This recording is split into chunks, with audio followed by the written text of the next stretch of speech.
I am Thor, son of Odin, and as long as there is life in my breast, I am running out of things to say. Great, another broken white boy for us to fix. That's my secret, Cat. I'm always angry. You took everything from me. I don't even know who you are. With great power comes great responsibility. I can do this all day. Wakanda Forever! And welcome, Internet, to another episode of Views from the 616, the blackest MCU podcast in the multiverse, powered by For All Nerds, where we discuss everything in the MCU from the perspective of people of color. And it is one of your hosts of Views from 616, Tatiana King, a.k.a. the Book of Ashanti, a.k.a. the Life and Times of Sharon Carter, a.k.a. the Wicked Witch of the West View, a.k.a. Doc Aki, a.k.a. Dr. Doing Something Strange for some change. And as always, I'm joined by my token co-host over here. Oh, you like that token, yeah. But not token. You know what I mean? Because we all black here today. You like that? You like that? It's your boy, DJ BenHaMeen, a.k.a. NBA Youngboy, never blip the gain. BenHaMeen, the living amplifier. BenHaMeen, DJ by night, Brisk Blairmore, Professor DMX, Ghost Rough Riders, Dark Holden, Hell's Hot Nega Bands will make you dance. Nigga bands, nigga bands, nigga bands. The Incredible Soul here on the spaceship tonight. Yes, and today joining us with more tomfoolery is our All-Stars, because we are here to obviously talk all things Black Panther. Just a word of warning. This is a spoiler review, okay? So I'm giving you this. I'm going to warn y'all several times, all right? But before we get into the details, let's introduce this person who actually just went to the LA premiere. Both of them. Wait, both of them? Oh, they both, excuse me. But Yeah. I'm talking about Miss over here with the gowns, the beautiful gowns and the makeup. Welcome, Frankie. What's up? Say hello. What's up, everyone? It's your girl, Fantastic Frankey. I made one. Did I make one? AKA Fanboy Fighter, AKA Give Me Some More. Name Okay. more. Very good, very good. Welcome to the show. And yes, the other person who I'm sure I didn't get to see your fit, so you got to show me the picture, but I'm sure you were decked out. I hope. You got to represent. A little bit. Ah, jeez. All right, so E-Man, you are back. Say what's up to the fam. What's going on, everybody? It's E-Man, a.k.a. Mr. Recast T'Challa, and I am just happy to be here. Thank you guys so much for the invite. Absolutely. And I'm so happy to see a room full of blackness discuss a very black, and that's always a controversy, right? Is this a black movie or is it not? But no, to discuss a very, how do we say this? Diaspora. It follows the diaspora. This movie we call Black Panther Wakanda Forever. This is the follow-up to the 2018 Black Panther film. And as we mentioned, we've seen this, all of us. We've seen it in full. Different ways, and we've had words, we have thoughts, we have things we think about this. And once again, I'm going to warn you, this is spoiler filled. Okay? If you're not ready, come back later, talk to us then. All right? So I'm gonna give you an overall understanding, right? So after all this anticipation, after all of the, I know especially you, E-Man, after all of the reviews we've done together as a group, and and the talking and the analysis. After all of that energy that went into it, when you walked out of the theater, what was your first impression? First impression, okay, because I was fortunate enough to actually watch it twice. Good. So, first impression, emotions were all over the place. I mean, there were things that, like, even though I was anticipating, it still kind of hit me, and a lot of the stuff, and I want to be very clear, the stuff that hit me emotionally is stuff that happened in the movie, not stuff about how I wanted the movie to go or what I wished for. No, the stuff in the movie, because this is a movie about grief, and it also, takes real life trauma and puts it into the fiction. So there is no real escaping. So, like, I was emotionally mixed and conflicted leaving out of the theater. And matter of fact, my first reaction, I didn't really have very many words. It took a lot to process, to get through it. But if we're talking about, like, the movie, I thought it was good. I mean, there was never any doubt Ryan was going to put something solid together. He knows how to make good movies. But it was just that clash of, like, just the emotions, the first time around was just like, I had to sleep on it. So That was my first initial reaction to it. Gotcha. Frankie, what about you?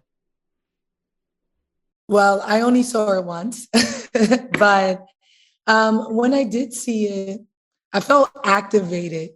Watching the movie, I did get that emotion. I was sad. I was actually not too far from Chadwick's wife, and to be around her, to see like her process it, the cast members processing it, I felt that grief, and we'll get into it. I was activated. I left. I was like, I was a little angry in a good way from, like you said, man, in the movie, the things that were happening. Yeah. We'll talk about it. But I was activated.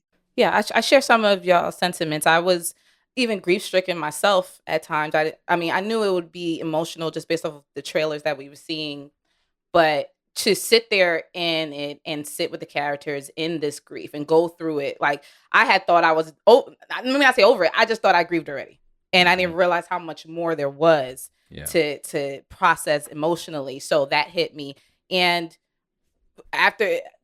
I mean, right away, I felt like I was going through the stages of grief, right? Like the anger, the denial, all that stuff. Like I went through all of those things. And then like I also ended up with anger at the end. And like, as Frankie said, we're going to talk about why my anger was. But Ben, what did you think your first feeling coming out? Oh, shit. I didn't know that. Well, to talk about that. I didn't know you ended up with anger. My first feelings when I talked about it, or when I walked out of it, were...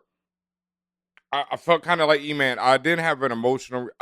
throughout the movie, I had several emotional reactions. Like I've said, too many times on the show, I knew Chadwick personally. And, friends of his are still to this day super close friends of mine.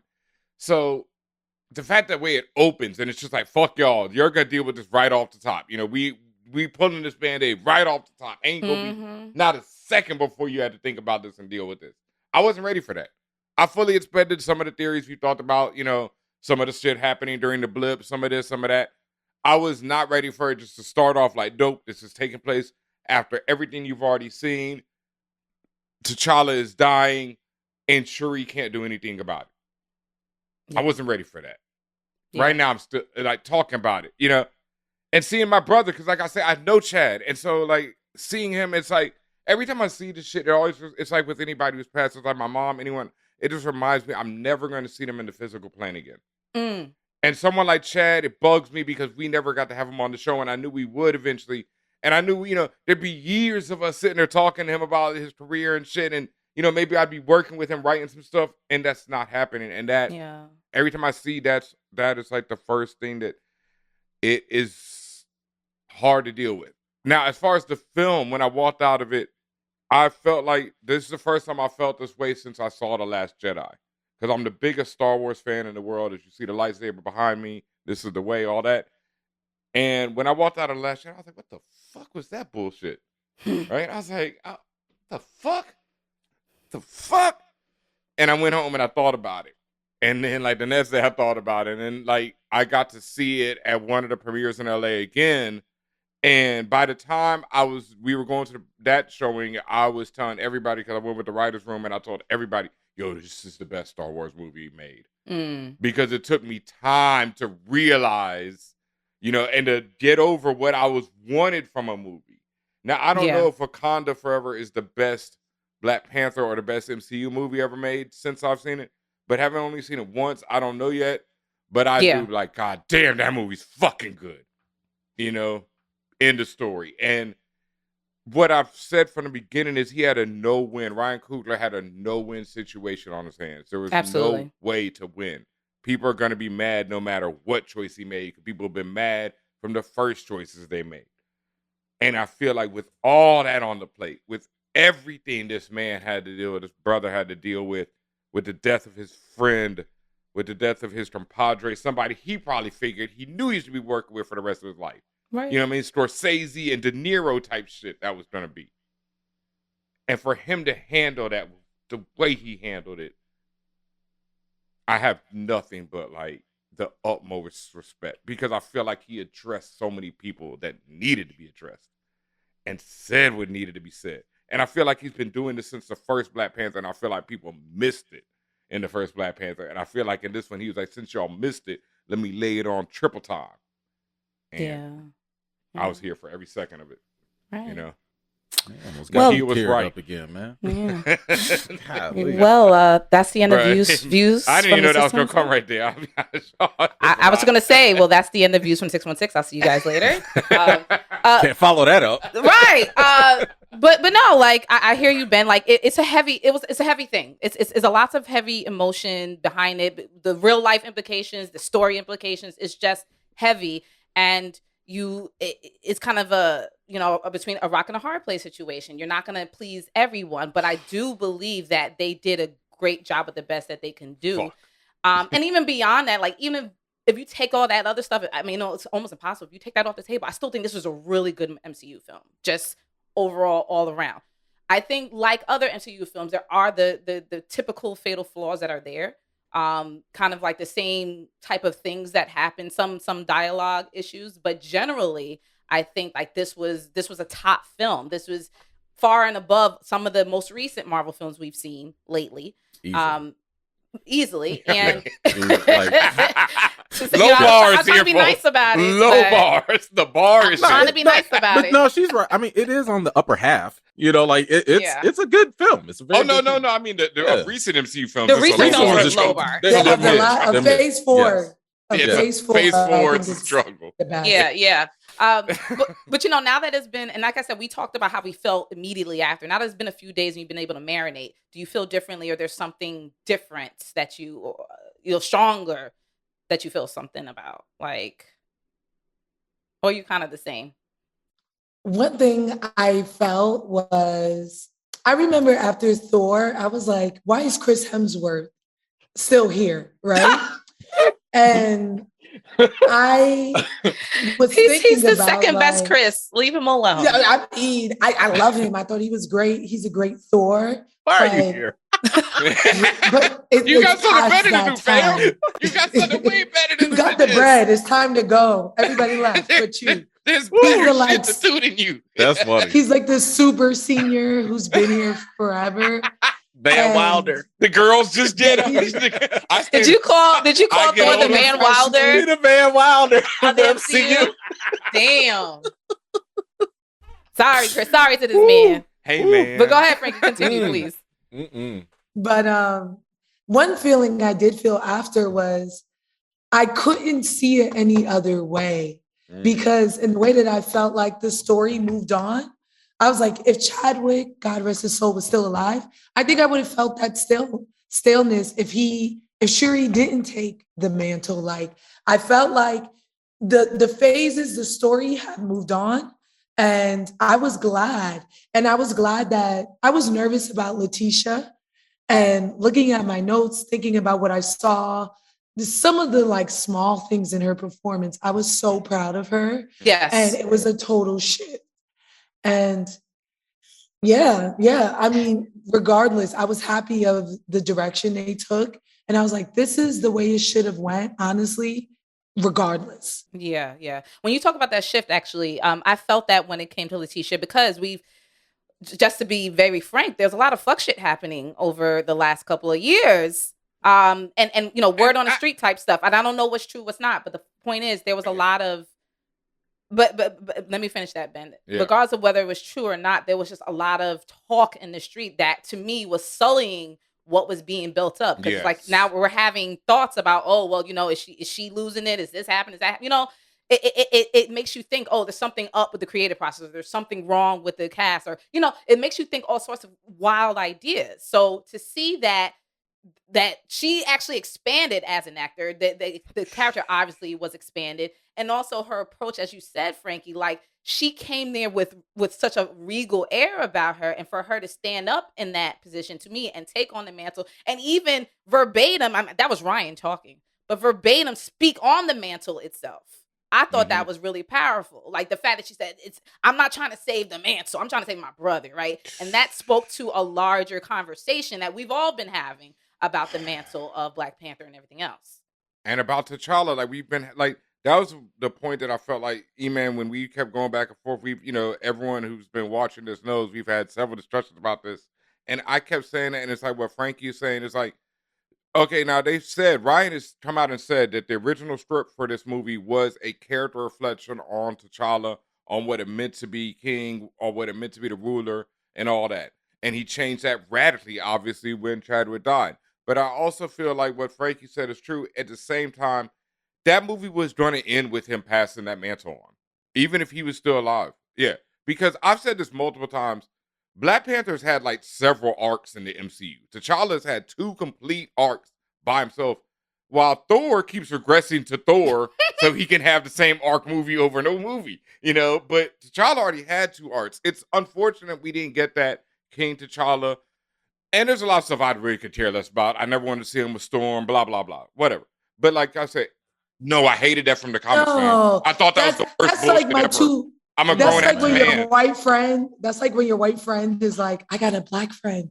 Thank you. That I hated it the moment they announced it because one, it never happened when I was growing up.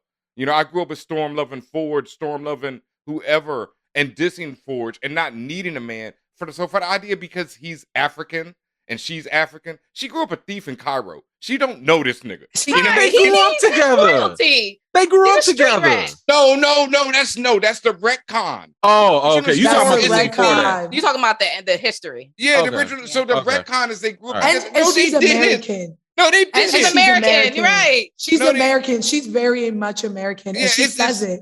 I don't need the two biggest black characters to be married. That's silly. You know, that's corny to me.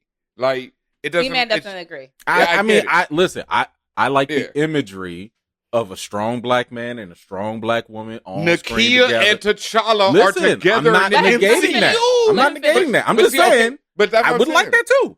But go ahead. That was my problem when people started saying, "Oh, we needed him to stay alive. We needed a recast so we can have Storm eventually." No, we didn't, because the story they told was T'Challa and Nakia. But let That's already him finish told. his point. I want to hear what he got to say on that. No, I was just saying, like, if they. So here's the thing. I never really had a conversation about the mantle. So if the mantle was if Chad were here and the mantle would have passed, I'm fine with that. I have no. Because to me, T'Challa has had dope stories when he was not Black Panther. So it was never an issue for me. But I still like the idea of seeing positive black love on screen, whether that's Nakia and T'Challa or Storm and T'Challa. I don't care. I just like it on screen. Io and Anika. That was Io and Anika. As long as it's positive, didn't really the representation. we You got didn't the really little get- peck. You got the little peck. You know, just a little. Okay, I love you. Bye. Right. Yeah, that cup was getting filled a little too heavy. Yeah. Like Eternals was too much. Like, okay, we're a family was too much. My God. Shit. For the people who hate it. I was gonna say, ask Twitter. Yeah. Jesus. Iman, I think it's interesting because I get what you're saying, and I've always understood what your message was. But you got to remember, when we put these messages out, how people interpret them, right? So yeah, you don't care about if it's Storm and T'Challa, right? But people who like watch one thing on YouTube or whatever, thinks they're Marvel experts, right? And misogynist and racist, right, are all taking, took what you started as lighthearted and like, I just really like this character. I think this character is not done, and exploded it into, right, a place for misogynoir and sexism to thrive. Yeah. You know what I mean? And I'm interested to know, I told you I'd press you. I'm interested to know. Should have had me on your show. Yeah. Yo, I don't got a show. What are y'all talking about? How we doing Instagrams? But I'm interested to know what the rush was for the recast, especially since we had no idea where the story was going. I know they said something in the moment, but they said something in the moment because we were pressing grieving people to tell us if they were going to replace somebody when they didn't know what the fuck they were doing. Yeah. So yeah, I just wanted to know, like. Yeah, I mean, like, if you look at the timeline, and I don't want to rehash it because y'all should go watch the For All Nerds episode where we talked about all this. Y'all like that recycling right there, right? She did. But I did. I think just to, I'm sorry, and just to adjust this question, this Frankie's question, just a little bit. Let's just let's speed it up just a little bit to the now, Yep. right? Is recasting still needed now that you've seen what you've seen? Now, okay, so great question. Now that we know what we know, especially given the ending, I would say that the campaign is less effective if you say it, because Marvel can technically say, we did. So that at the end of the day, I've never asked for when T'Challa should come back. I've never asked for how T'Challa should come back. I've only said, keep the portrayal going. Obviously, there are levels to all that. There's a direct recast, a variant, and, you know, what we got now. Mm-hmm. But I'm like, yo, is T'Challa on screen? Okay, I'm done. And you could be specific about when you say what we got now. Oh, you know, His with son. Junior, with his son. I Yeah. forget we're doing spoilers. I'm sorry. Yeah, spoilers. But You say yeah, it. I mean, like, how do I look sitting here saying, recast T'Challa, they gave you T'Challa Jr. Now, I would say there's a lot of legwork that I would like to see happen with that character. I don't want that character to just be some symbol and just thrown in the background. I don't want that character not to get the treatment that you would give any other white, prominent Chris character, you know, as well. Like, give him that same energy that you would give to any other lead character down the line, and I'm good. So, I got no down the issues with line that. could be like, you know, in a couple of It years. can from be now, a while. They could say, oh, he's 5 now, however old he is, and then say 10 years later, Right. there he is. You know, and Sure. throw it Kang the back. Conqueror's messing with timelines. Maybe he Yeah. walked through a time. I don't know. Listen, But, I'm okay. not here to dictate how they tell their stories. Okay. I'm not dictating when. I'm just saying, like, yo, this character matters. He has history. There's a lot of stuff behind that and representation. Just keep that portrayal going. That's all. How And- you do it, when, that's up to them. But before you, let me just add on, and I'm not trying to pressure you, man. We've discussed this many a time, but Yeah. I've told you this too, as personally, like, and I want to say this to the camera, to people listening, and because I know a lot of your fans are listening, and a lot of your fans I've had personal discussions with, and I've told them straight up, like, y'all trying to tell these people, you are trying to tell people how to make the movie, not you, E-Man, specifically. But a lot of your fans took it as license to kill. And it took it, and the shit I saw said about Ryan Coogler, the stuff I saw said about the brother who's one of the head producers of Nate Marvel, Moore. Nate Moore. The disrespect from people who have not one iota of their creative energy is amazing to me. And the fact that suddenly everyone turned into a producer and a writer and a director. Because none of y'all have done it. And like, and if you have, like, one of your followers who's a big fan, he's like, oh, I've worked in it, I do music, you know, I'm like, well, if you have, then you know what the type of pressure these people are. You know the process. I will never forget going to the first Black Panther press thing when all of us were in the room and the whole cast is on stage. And the first time I heard Ryan Coogler speak, and having worked in Hollywood, to hear a man stand up and start talking with this Oakland accent. And be like, yeah, I walked into Kevin Feige office and I said, I'm going to make this movie like this. And he was like, cool. And so, you know, after that, we made the movie like that. That's a terrible Oakland accent, by the way. It's but terrible. It's better than mine. It's better than mine. I wouldn't even try it. But that's what I'm saying. I want y'all to understand how deep and how Black this man is. Yeah. And, you know, and having worked in Hollywood to understand what that means. And to have made the first and now the second, to make 2 Black-ass movies that center Black women. And I get it. That's hard for y'all to swallow when the lead character is named Black Panther. It's hard for people to swallow that both of these movies centered Black women. Which and is I get crazy because this is not a vast departure from what's in the book. But Y'all are but crazy. the thing is, people wanted T'Challa, and there's a lot of misogyny there that people don't want to accept. Like, there's a lot of, like, and it's misogyny couched in the idea that you want to see a strong Black male, because we all want to see strong Black males. But a strong Black male has to exist within a family, within a village. And a strong Black male should be able to learn from Black women, which is what T'Challa did in the first movie. It should not be a detriment to him because his sister is smarter than him. It should not be a detriment to him because he learns from Nakia in the first film. But that is what I saw from the Recast T'Challa movement in spades. And it disgusted me. And that is a problem. And but once again, E-Man, I've said this on Twitter. It is not because of the Recast T'Challa movement. Geek that already culture existed. is filled with misogyny and ignorance. Mm-hmm. But I also feel, man, sometimes, like, just with us, like with anyone, I know the power of my words and I know the power of what I say. And so I take charge of it. And I feel like sometimes, bro, and I love you, but I feel like, especially now that this fucking movies is out, you're going to have to address these people. Well, here's the thing. Here's the thing. First of all, because I'm going to. I promise you, hey, November 8th, when this thing drops, if y'all ain't heard me by now, you gonna hear me. Do it. Listen, and this is why I loved Miss Horn's article, Karama's article on Mashable, because one of the things she asked me was like, look, like, have you ever addressed this? And I gave her like a list, and she posted that. She posted all the tweets, all the videos, all the times I specifically called things out and was like, look, if y'all sitting here talking, listen, I'm not done. But I'm like, every single time this stuff was getting out of hand, I'm like, look, y'all need to stop. That's why I talk about both of them, because that's what I want to see. This is not like, just T'Challa and that's it. That's not it. No, I'm like, yo, I want all of them to excel.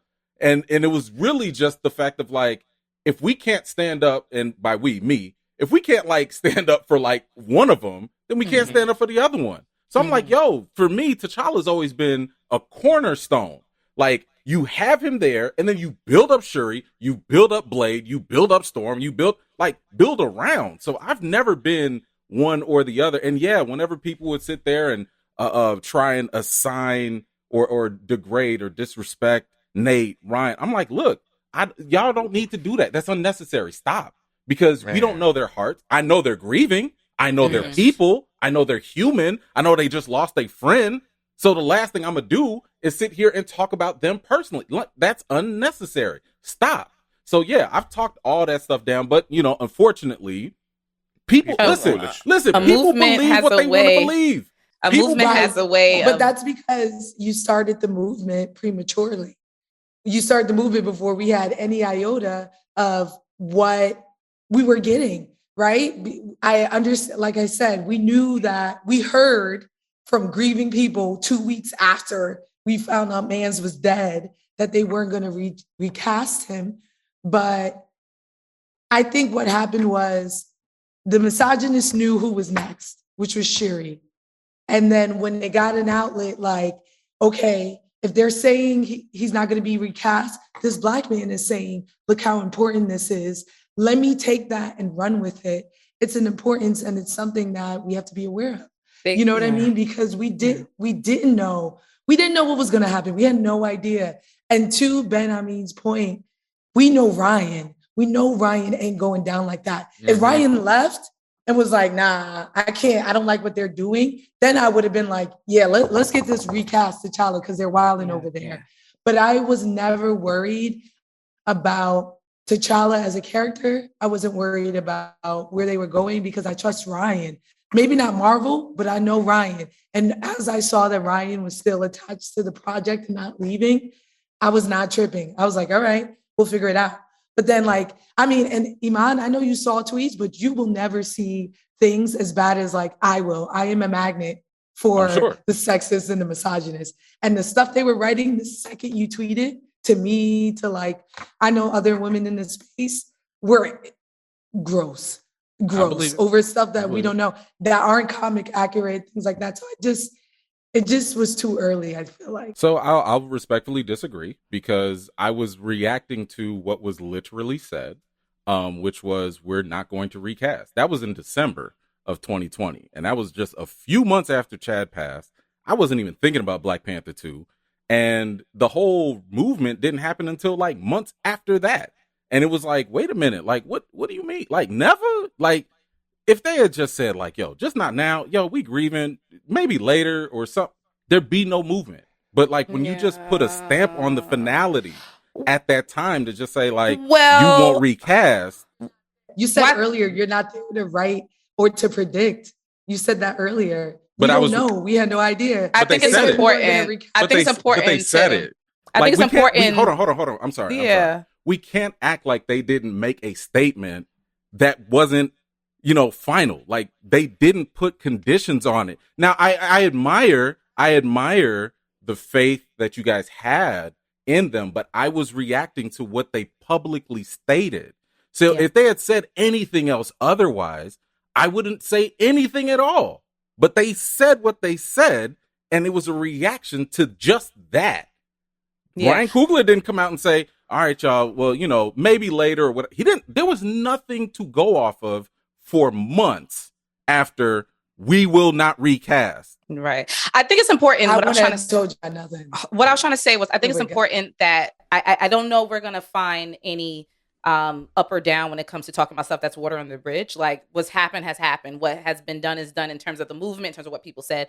I think just for going forward, it's very important to, especially when it comes to film and Hollywood in general, really listen to what the words that people are using.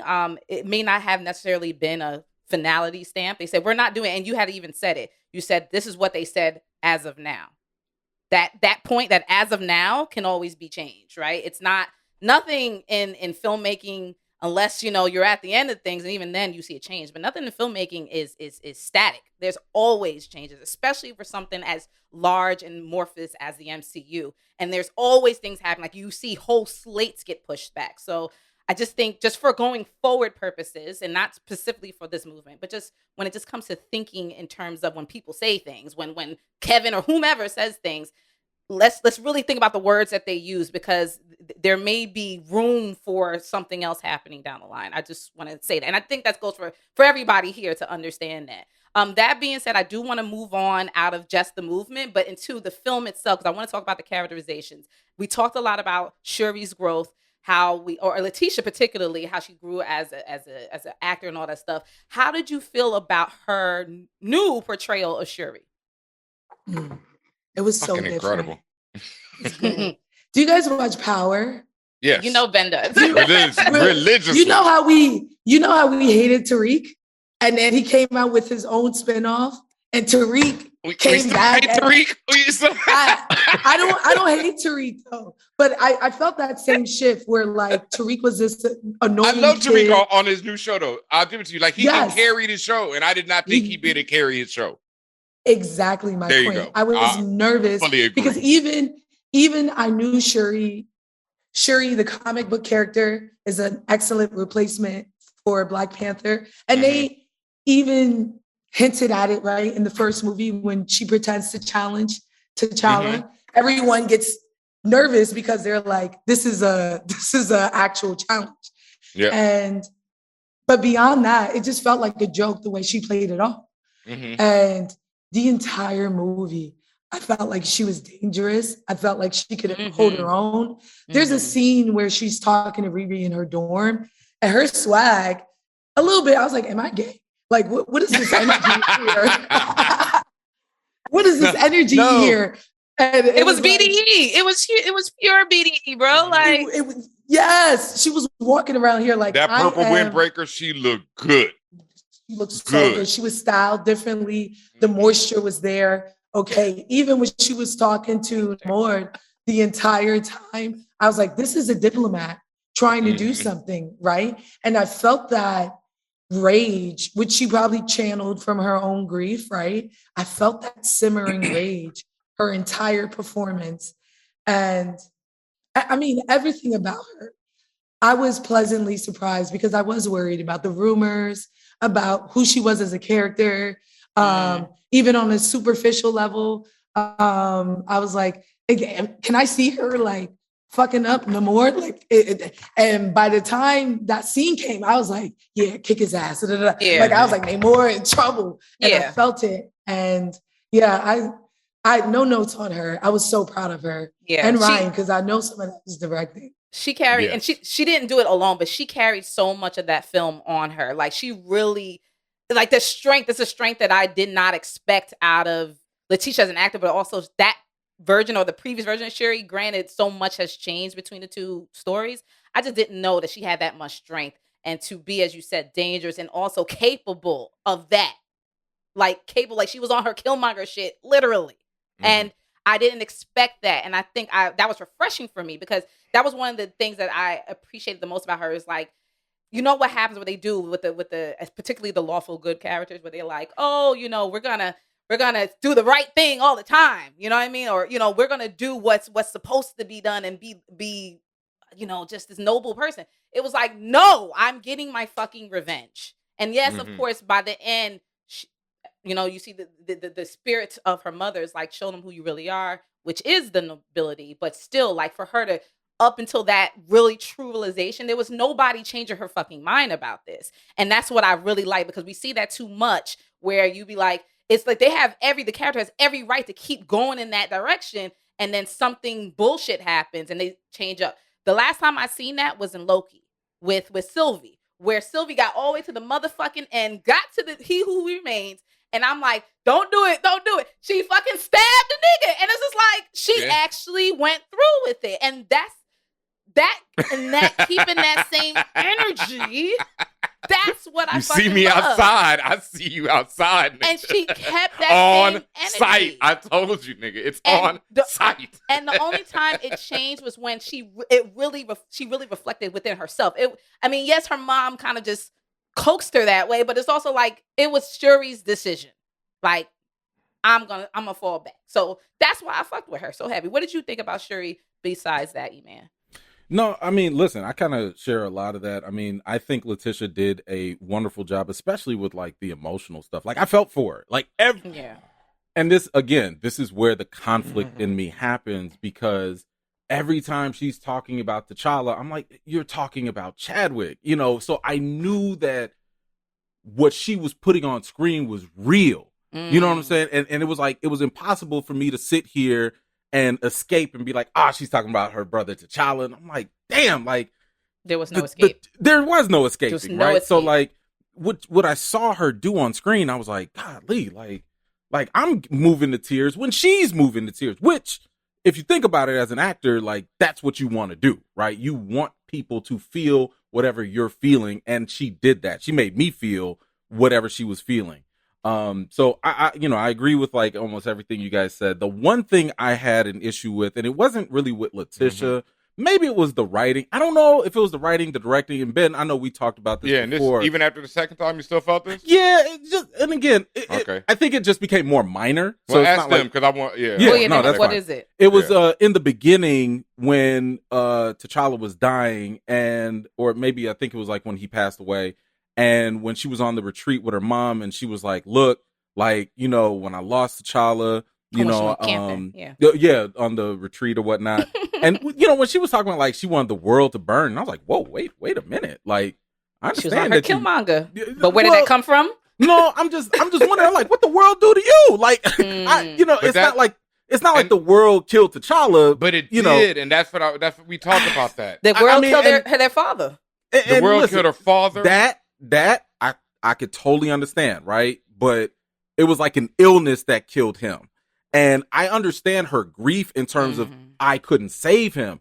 That made sense to me. Yeah. But when she was like, but F the world, I'm like, damn. She's it just wild felt angry. And I get it. For me, it just felt like a quick jump. But everything else made sense. I think she blamed the world because the reason why, Killmonger and that whole thing was all because of the world. The reason why she didn't have the means to save him was because they opened up the borders. They opened themselves to Killmonger. Killmonger was that way because of the world. So it's a long reach, but like when you're grieving like that, you're never angry at what you're supposed to be angry about, right? You're going to go over an overarching theme. And for her, it's the world, right? I want to burn the world down, because if the world was perfect, if it wasn't racist, Killmonger wouldn't exist. If Killmonger wasn't the way he was, he wouldn't have burned all our purple planet. You get what I'm saying? Like, and I would have been able to save my brother. Yep. Mm-hmm. So I think that's how I read it, because I'd be that way too. That's the route I would take. I wouldn't, because the illness, it wasn't about the illness, right? Mm-hmm. The illness sounds like something they could have healed if it wasn't for Killmonger. And I think at the crux of it, they know that Killmonger is a product of the world. And a product of them, and a product of what they did to put him out there, and a product of, it's like, it's all these failures. And we talked about this, man, but so the audience hears it's like, it's all these failures that lead to that point, right? She lost T'Challa already. We don't know if she was blipped or not. Let's say she was. Both of them were blipped. They come back. Oh, shit, we're back. Everybody else in the world's back. everything's great. You know, the Avengers saved everybody. Fuck. Okay, then my brother's dead. I mean, immediately. You know, it's like, wait a minute. What do you mean he's dead? What? Wait, and he's dead because, like Frankie said, because of what happened before, and I lost my cousin when that happened. You know, Killmonger might have been whatever, but that's still my cousin. I don't think she cares about that. I mean, yes, it does. That family reunion. I don't know if she cared about that family reunion. Yeah, I don't think she cared. She ain't like him on sight. She's like, "What you doing in my dream?" I think she connected on it with him and cared about him. Oh, yeah. Connected, talking about the fire burn. Unconsciously, they definitely connected. Yeah, for sure. She didn't realize it, but yeah. Yeah, after that, you know, it's like, that's still my cousin. Sure, he was fucked up, but why was he fucked up? Right. Wait, my dad was kind of fucked up, and my dad's dead, and I can't talk to him. And that's the thing, like I go back to losing my mom a lot because it's something that, you know, once you go through, you understand. When my mom passed, it didn't fuck the world. Why are y'all alive? Was my thought to pretty much everyone I saw. You know, see, and like, and that's a good point because like I haven't had anyone that close. Yeah, I mean, my grandma both my grandmas passed, but something, you know, something as close as like your mother and stuff like I haven't had that level of grief. So why are y'all alive, bro? And this is one of those reasons why like I can't say like this was like a hardcore bad thing. It's just like I just didn't connect with it. Get it. And sometimes you do need the help of the movie, of the direction, of the writing to help people that don't have that same energy or the same relation or experience to understand that. So for me, I was just sitting there, I was like, dang. So for example, when Queen passed, didn't like that. We'll get to that. We talk about now. No, since you're talking about it, we're going to talk about it now. But I'll just to finish my point. When that happened, and she was like, "Yo, F Namor, we going to war." I was like, "I get that. I'm with you because I saw it, I felt it, I got it." So for me, the whole like jump into the world, burn the world, it kind of missed me. But I think the answer was, I hear what y'all saying. I hear what y'all saying. The answer was because, like you said it yourself. You really haven't experienced that personally, so you couldn't understand that jump, which makes total sense. Like I have one sister. You know, that's, you know, I have one sister and I'm my father, and he's in ill health. You know, we praying for him every day. But like, I couldn't imagine something happening to my sister. You know, like because we're too young for that. You know what I mean? For something to happen now, and you would feel it's just like fucking Shuri. T'Challa. He's not. He came back from dust. Yeah, and then I lose him again. And I have a chance, and I think I could. You know how Shuri I'm Shuri. moves in life. I'm Shuri. I'm fucking Jesus. World. I'm Jesus himself. I can do it.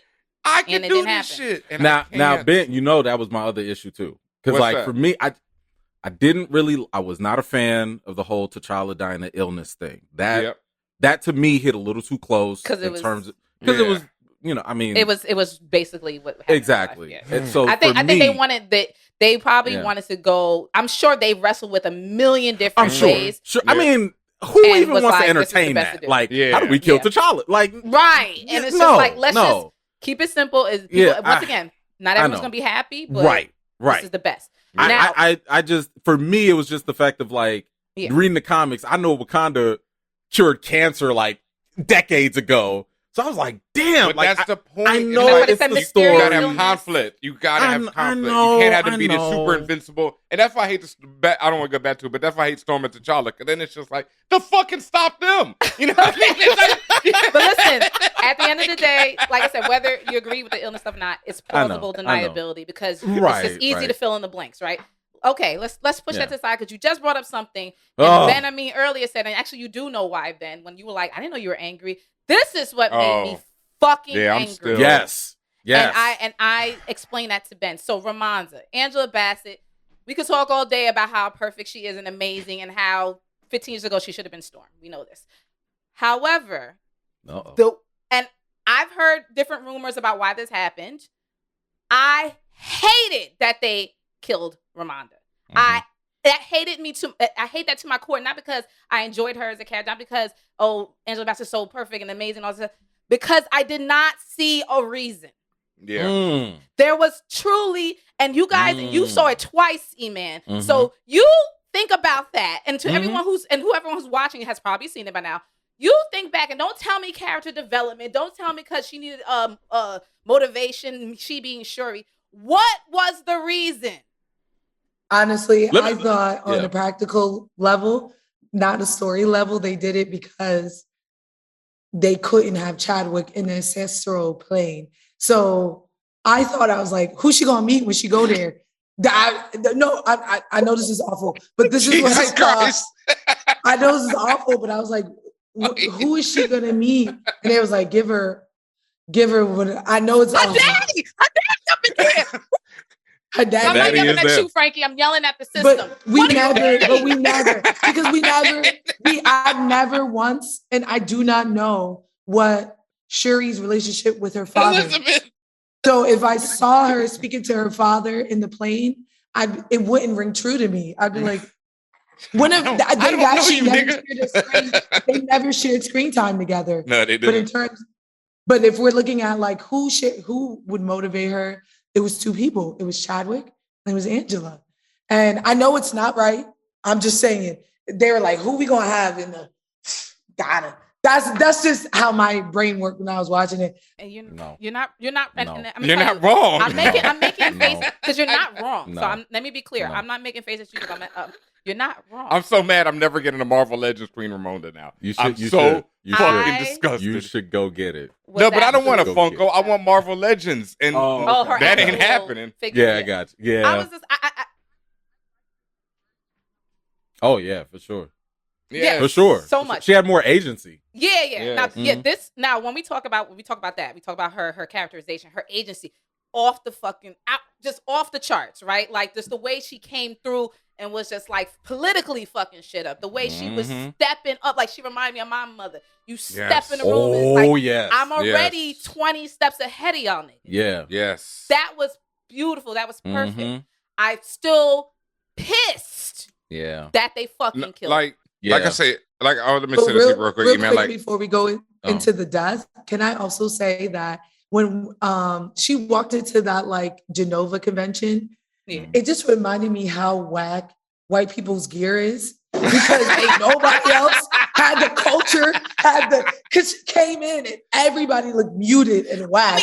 And I was like, France, Normandy got some Nobody color. got no flair, nothing. I'm glad you mentioned that, because this goes back to Ruth E. Carter, who does all the costuming and the entire like a grooming and makeup and styling crew.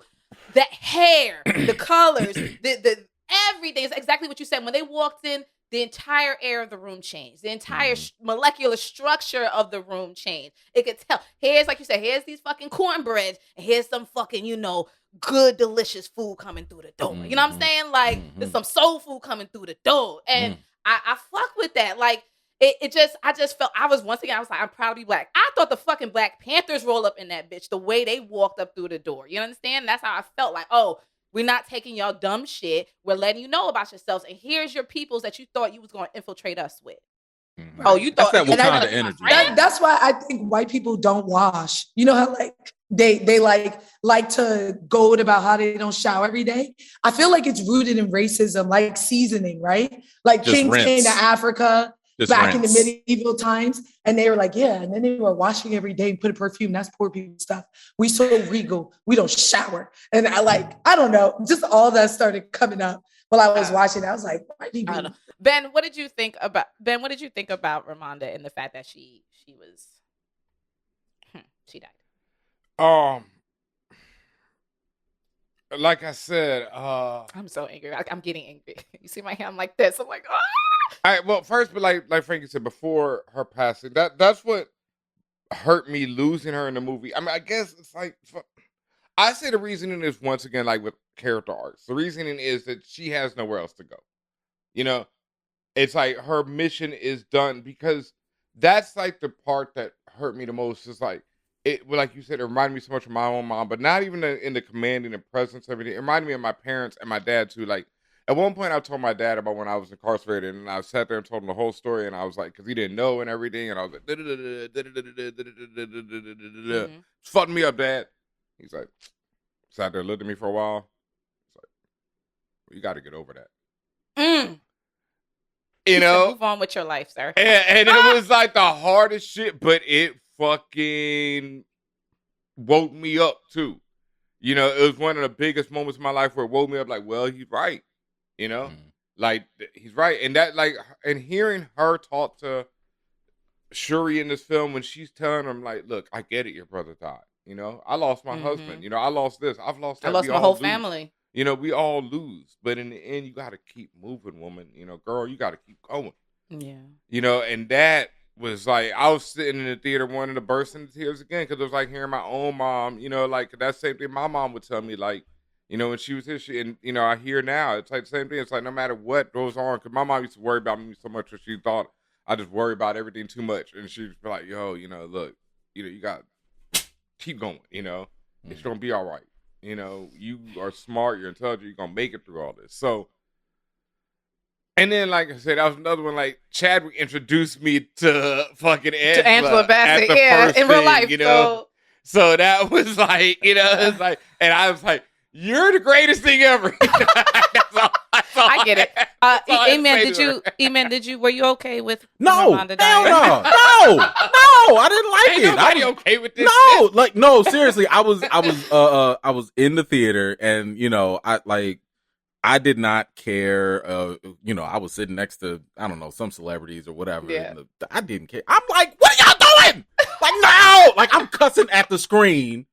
Like, because at first, you know, they said they faked us out when she was in the water. And I was like, y'all better not do this. And then she the eyes open. I was like, okay, cool. She can swim. It's all right. And then when she just wouldn't breathe, I was so, like, my soul just left. And I was like, why? Gonna kill her with Sonic the Hedgehog. I really did for a hot second. I thought it was over. I said, I know y'all not fucking doing this. I did not like it. And the only part of me that I guess kind of gave me a little solace, I was thinking to myself, like, you know what?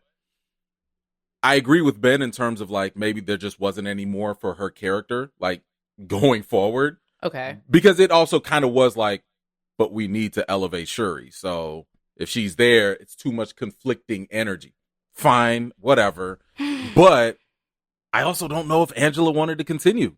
Because a lot of times the vets in these franchises, you know, they're like, look, I got 911. I got other movies I'm doing. Like, I can't be held up with this Marvel stuff. And they're not trying to be Van Wilder. Yeah. And that's what that's what I was referring to. That's what I was referring to earlier when I was like, I've heard things like perhaps Angela herself just didn't want to continue. Yeah. And that's fair. Yeah, and I think that's kind of that's the only thing that kind of made me feel like, okay, I kind of wish you went out a different way, like you just retired and became an elder, and I don't know, but you know, but nah, she like the Rafiki game, and you floated up to the ancestral plane on your call own her volition. up when you need once in a blue moon or something. But I mean, listen, I was here for her entire performance though, like the UN scene, chef's kiss, when she was talking to Okoye and giving that black mama energy, I was like, oh, like everybody, I know everybody in the theater felt that. Like, that's how it feels when your mama yell at you because you was acting up or you out of line or you out of pocket.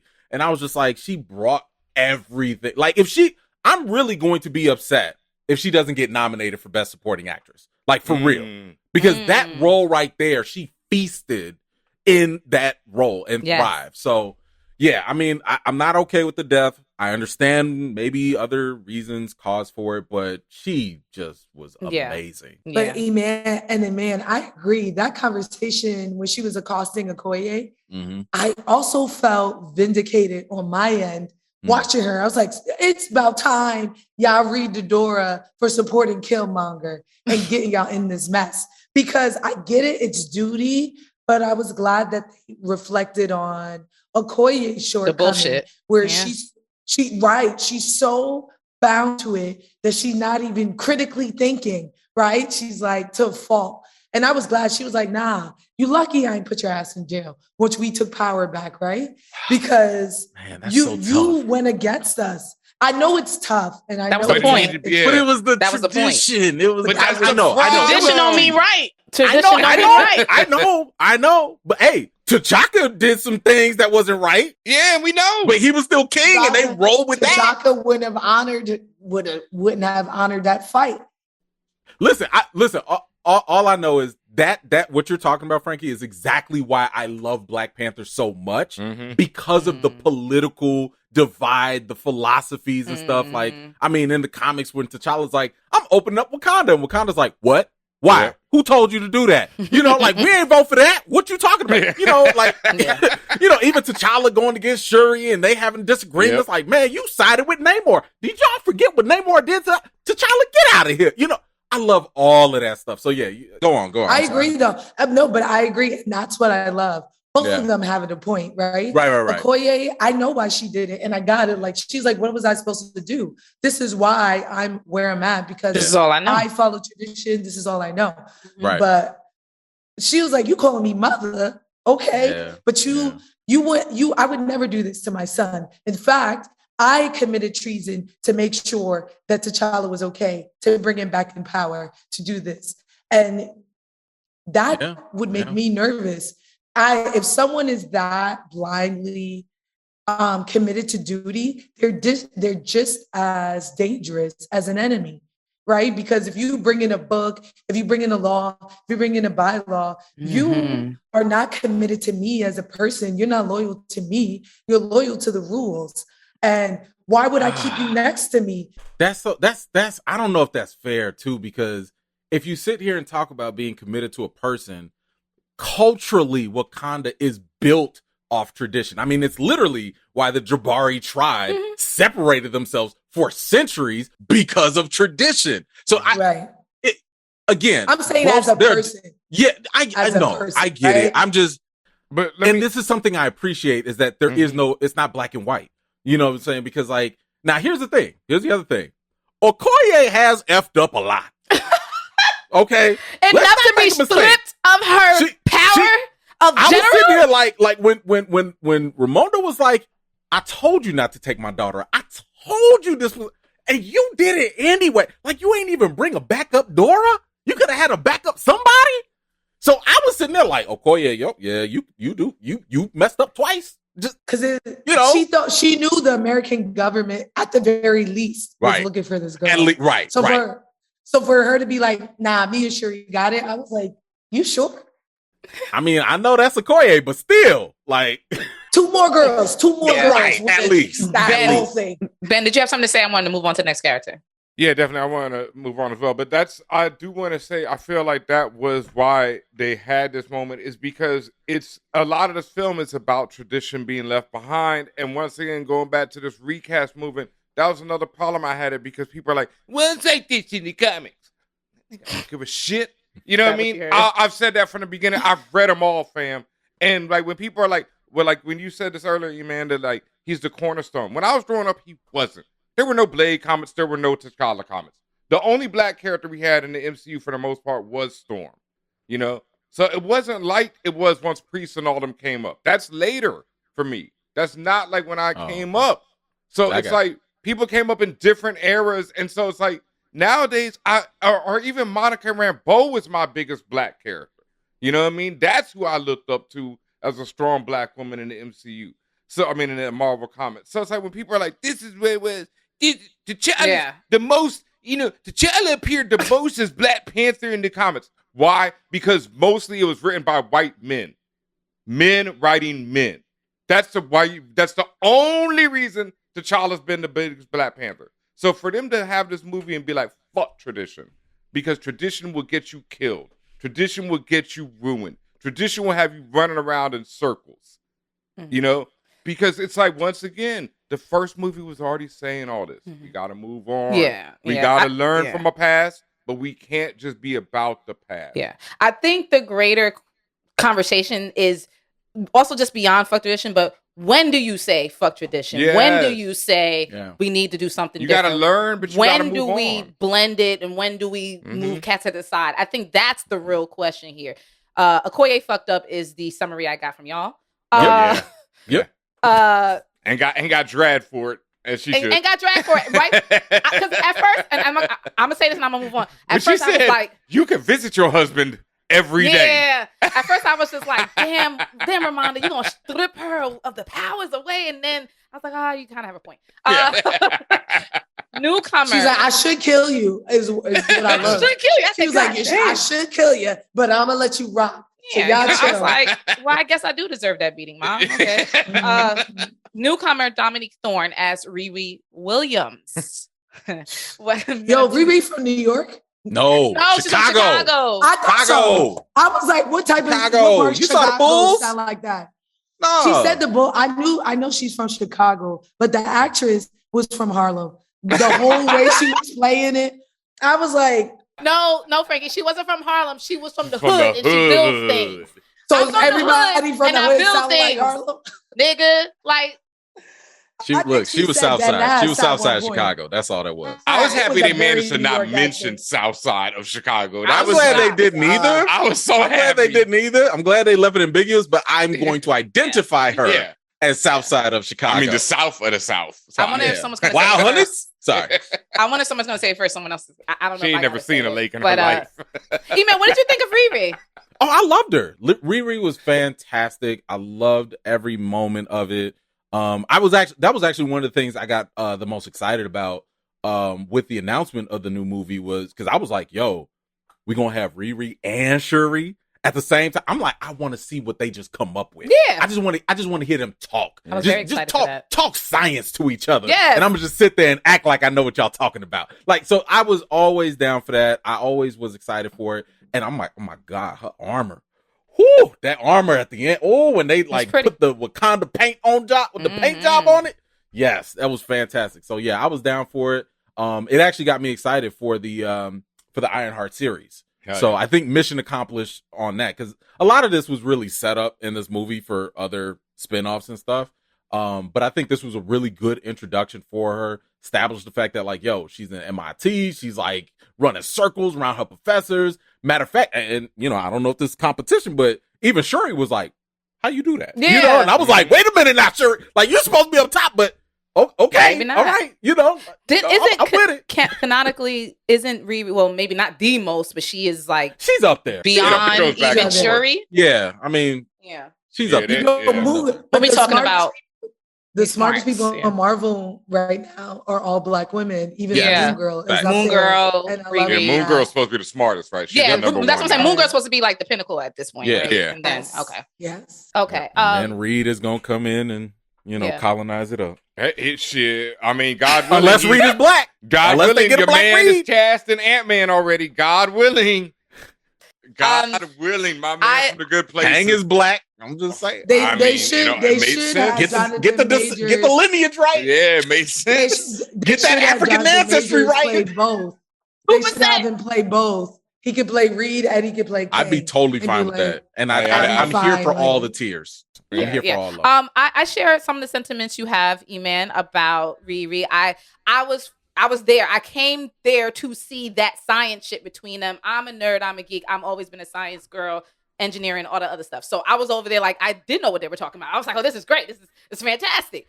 That was fantastic. Like you said, just the initial intro of Riri where they were like, you know, you owe me a stack now because I fucking got you an A in this Right. class. Beautiful. Here's hear my a but. problem. I was gonna say I hear a but. It was a little too much overacting for me. It was a bit too much. As I was making a joke earlier, but y'all didn't catch it when I was like, I'm from the hood and I build things. Like that's the energy that I got. It was just like, and it was just over and over and over again. I'm like, I get it, lady. You came from the South Side. That's cool. But it just, and again, maybe it's just the delivery of it that bothered me. But I was just like, you could dial it back just a bit.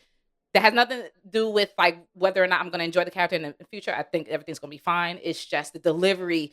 I just would have liked it toned down a bit. I think that's fair. That's all. I think that's fair. I liked it though. I think it's fair, a fair assessment. But I'm also like, show these white people that you could be hood as fuck. You could be one of the smartest women in the world. Mm-hmm.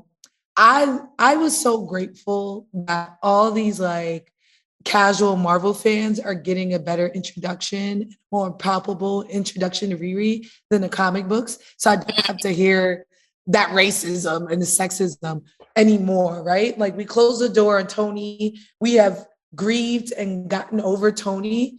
So it felt so much more organic, her introduction. And also it didn't feel like she was like the new Iron Man. You know what I mean? It was like, They did. They did kind of throw that in there. There's one thing about that. There was a lot of Iron Man pandering there. Yeah. Frankie. Right. Oh my God, she has an Iron Man suit on. Let me give you one major. Let me give you one. Like they literally say. No. Besides the Iron Man suit, let me give you. Wait, let me finish. Go ahead. Okay, so I was saying like it's not the same as like this is Iron Man's replacement. In no way did I feel like it was Iron Man's replacement. Of course they're gonna do an homage, right? Because she's Ironheart. So but I thought they did it to parallel her intellect and to spoon feed how capable she is, right? When the cops run in, they said, "Oh shit, is that Stark tech?" Like just to be like, Tony Stark built this in a cave. Riri Williams built it with garbage, right? Out of the south side of Chicago. And I like those parallels. I do think they were pandering to Iron Man fans, but I think that's necessary to understand like how capable she is, what the tech is like, and how dangerous the tech is. Is it necessary to spoon feed the connection between Iron Man and Riri Williams when it doesn't make sense? And I'm going to tell you where it doesn't make sense. You are in Wakanda with Shuri, right? And Shuri gives you a table and says, here's all your tools. Do what the fuck you want to do. You're in Wakanda. Why are you hammering anything?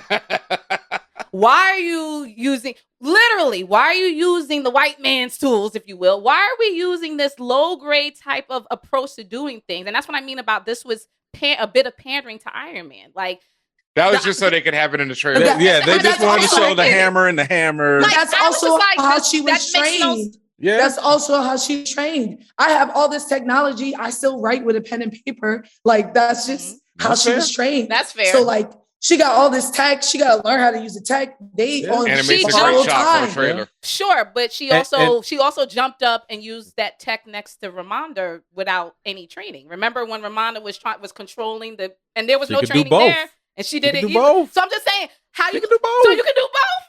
Okay, but you see what I'm getting at. So the trailer could happen, Tatiana. Like, right, that was all for the trailer shot.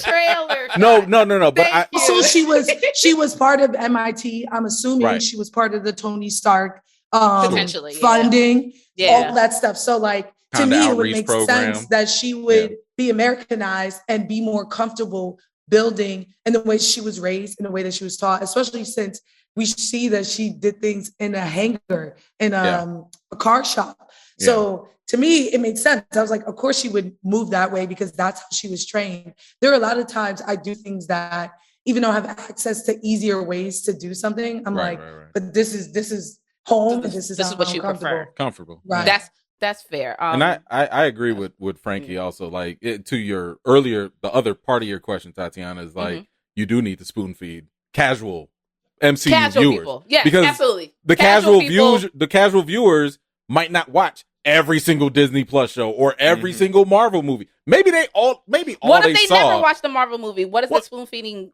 Well, I mean, I don't know. That's my other question. Like, I don't know how you're walking into a movie like this now, but I think you'd be surprised, my guy. No. I'm just saying, I think you have more people that have watched a Marvel movie coming into this versus completely brand new people. Keep in mind, these people probably never read a comic. They might have watched Iron Man at all, So, the spoon feeding is kind of necessary, I think. Yeah, and it's also like, even though they're not saying this is our replacement Iron Man, they are saying that. They're like, this is the new generation, y'all. And remember that. And if you do remember, then now look, for real, we're putting our stamp on it. This is the next one. And when 12 broke into the warehouse, their line was verbatim, "Oh shit, it's the Iron Man." Yeah. That's what they said. It's Iron Man suit. No, they said, "Oh shit, she has an Iron Man." She has an Iron Man suit. Yeah. That was a line. So no, she is the. I was hoping she burned up 12 like Iron Man did those Middle Eastern people when he debuted. But look, it's Iron Man. We know the vibes. Yeah. But look, even in the comics, like her mentor, her idol was Tony Stark. And I'm sure in the series Jarvis we're going to see that. Is Tony Stark. So, I actually hope they don't. I don't think they don't. Robert Downey is not coming back. No, they can't afford him no more. But I hope that it'd be like, yo, I look up to War Machine.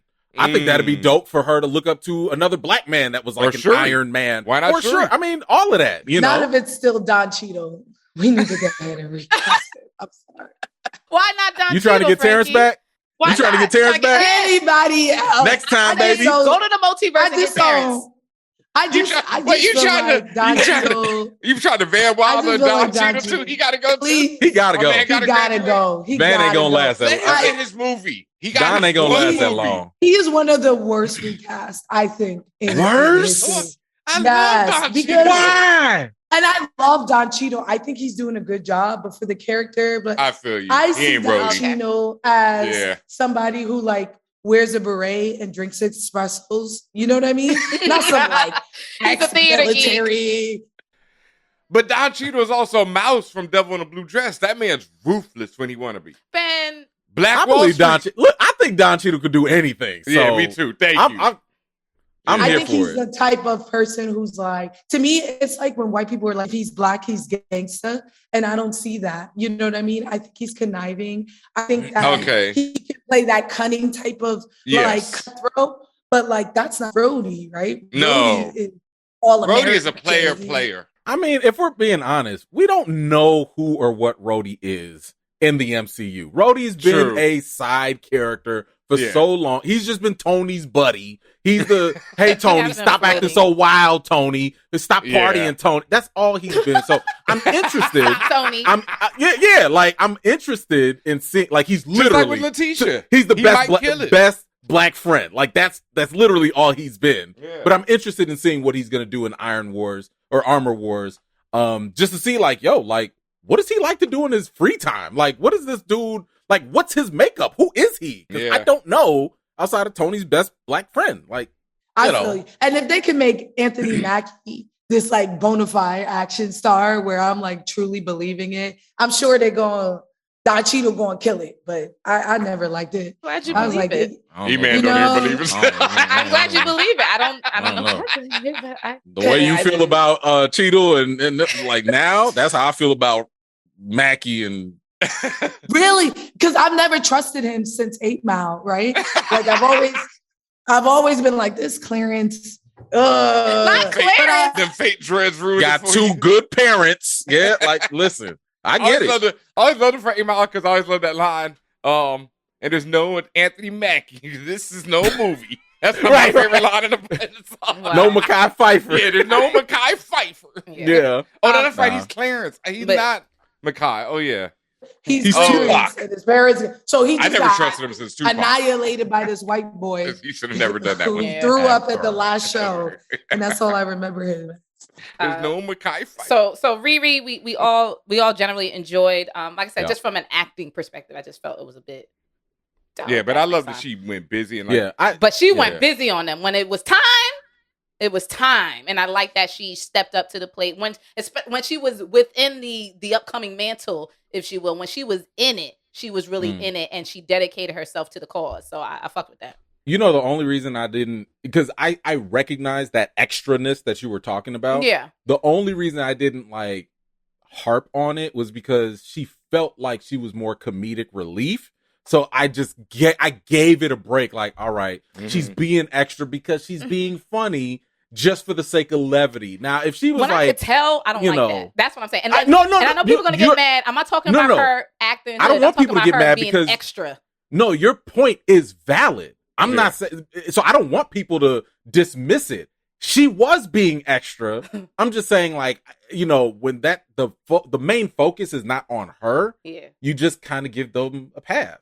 Okay. So you're right. But I agree with you. You're not wrong. Like a full show of her acting that way. That would be a problem. I'm fucking annoyed. Right. That would I don't think she'll be like that. That's why I thought she was from Harlem. She was talking like she was on Dipset. I was like, why is she speaking like this? She at MIT. I got a gang. Talk like that. Look. She was from the South Side, but she moved to the West Side. That's all that is. Everybody in Chicago knows what I'm talking about. So yeah, that's all that matters. Look, let's talk real quick. Don't go to the West Side. Go ahead. We got a few people to get through. I just want to go through Nakia, Lupita Nyong'o. I appreciated that she was there much more in full effect. I know Ben appreciated her for other reasons too, but He was in love. He was the fucking heart eye emoji the whole time. I ain't know she was. Look, I said it. I ain't know Lupita had all that. Yo, at the premiere, I saw the ass first. Yeah, I saw it when I saw her walking that carpet. I was like, what? I can't talk about the character. Where did that come from, girl? I'm thankful for formidable. It's formidable. It's formidable. I saw it first, and I was like, "Who is that?" And I was like, "Lupita." Yeah. Okay. Well, no. Hey now. Ass aside, how do y'all feel? Ain't no way to put that aside. I knew he was gonna say that. I knew he was gonna say that. Ain't no way. How do you feel about the portrayal of Nakia? The fact that, well, first of all, I had no idea they was gonna mention Haiti, especially.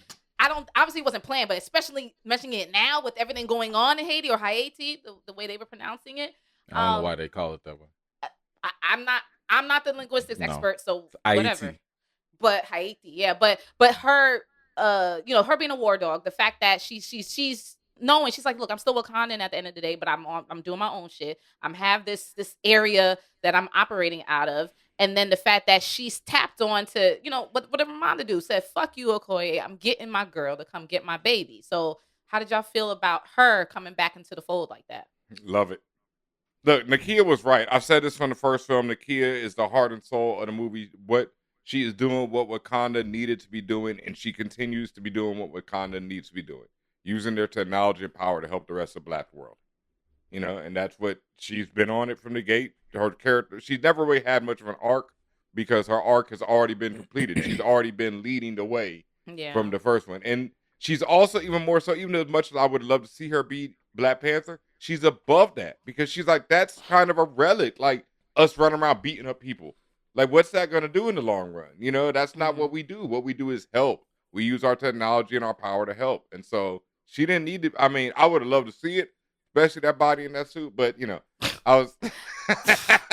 Were y'all happy with the fact that she now has a son, or had a son apparently with T'Challa? Yeah, and I don't know. Frankie, what you think? Everybody knew, but Shuri, he ain't tell Shuri. Like that was crazy to me. And then even if he didn't, after he passed, 5 years, ain't nobody tell this woman. Like it was very odd to me, and just I was like, I think this should have been said in the beginning of the movie. Like they were she that should close, have known. right? I didn't like the surprise. Yeah, I didn't like the surprise. That was once again so the movie could happen, and that's that's goofy writing. When you get into that, felt forced. It felt forced to me, And then knowing what going into the second time, and it was funny to me because they were like, "Oh, did the Queen know?" And she was like, "Yeah, she knew." And I was like. But she ain't even acknowledged her grandkid when she first got in there. Like, when I watched it again, I was like, oh, maybe I missed something. She was like, oh, bonjour. Okay, bye. Nakia, let me talk to you. She mushed her grandchild. Like, yo, that was your kid. That was your grandson. That's him? He's there? That was him? He's in there twice. Yeah. Wait, he's in Wakanda? Yeah, no. No, in the school. When the Queen goes to the school, you're right. Yeah. He's the first line of kids to greet her. So I'm sitting there thinking, like, wouldn't you kind of give your baby a little extra sugar?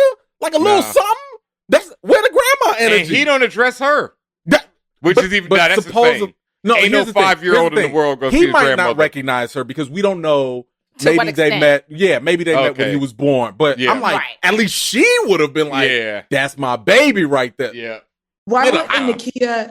I don't know. I felt like he should have greeted her, and it could have still not been something we read if it was just a little boy greeting her. Sure. And like, oh, you're looking for Nakia. She's this way. I don't know, but I agree. I was like, this is a little off, and it made me feel like we're turning Nakia into a plot device because everything she did throughout the movie as a whole was to propel the plot forward. You know what I mean? Mm-hmm. So it wasn't like, I don't know. I just wish she was like in conversation with her before and was like, they took Shuri, I'm out. And not like, she was just like a, what is it called? A deus machina where like, they're like, oh we could just grab her and have her save old girl. I did like how she rolled up on Namor and was like, they were like trying to be peaceful. She's like, nah, fuck that. We got to be out.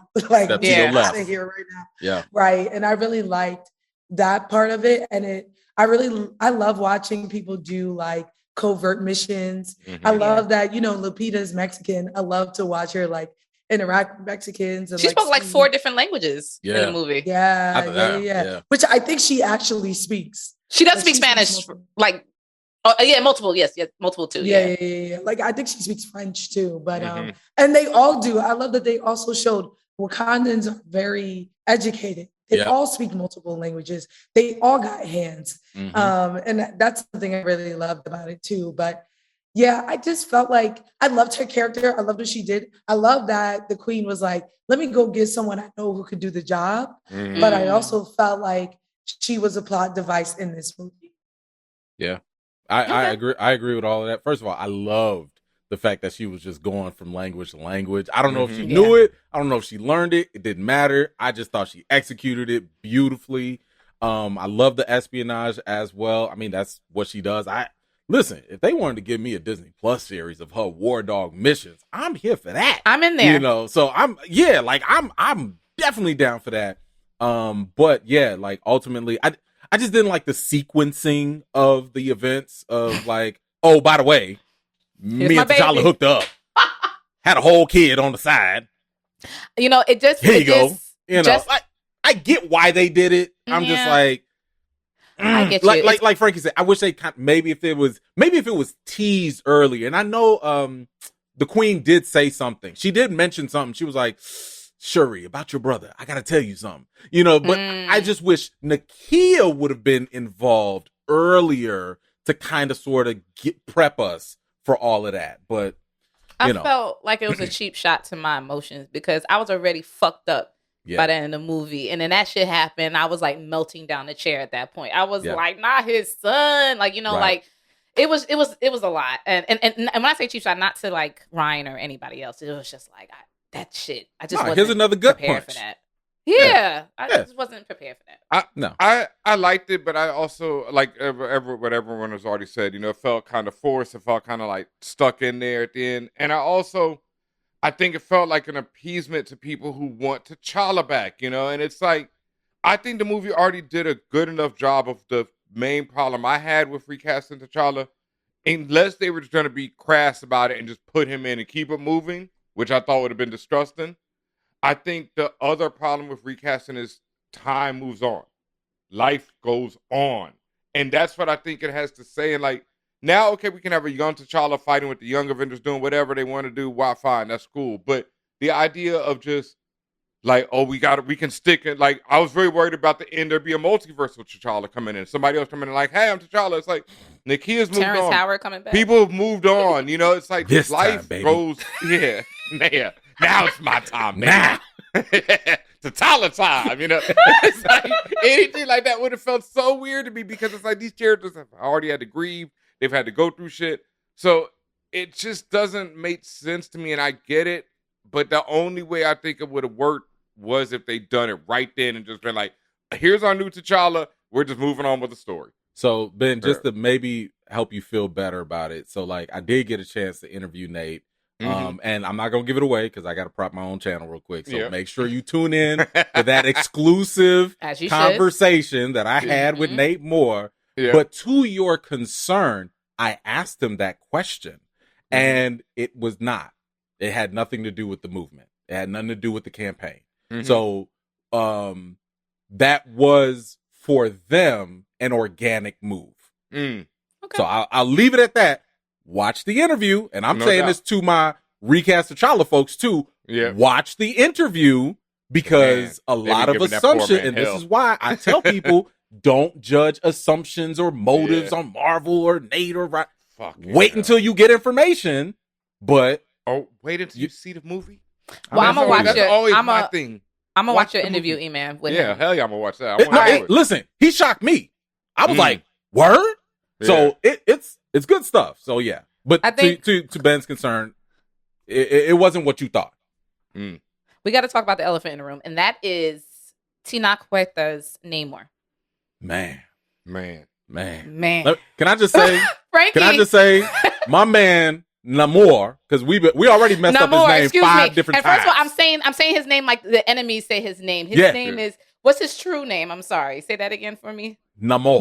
No, his from his culture. Oh, what's his name? Kulkulkan. Kulkulkan. Yes, exactly. Kulkulkan. Yeah. The feathered No, let me just say, God. my man did not skip leg day. He did not skip leg day. Shout out to them. Strip no right days. there. When he came out the water, I was like, bro, I see why you swim so fast. I get it. Kukulkan, the leg god. That's exactly. Frankie, you were shaking your head, girl. What's that about? Is that good or bad? I loved him so much. And Namor is such a good character. And he elevated him in a way that was incredible.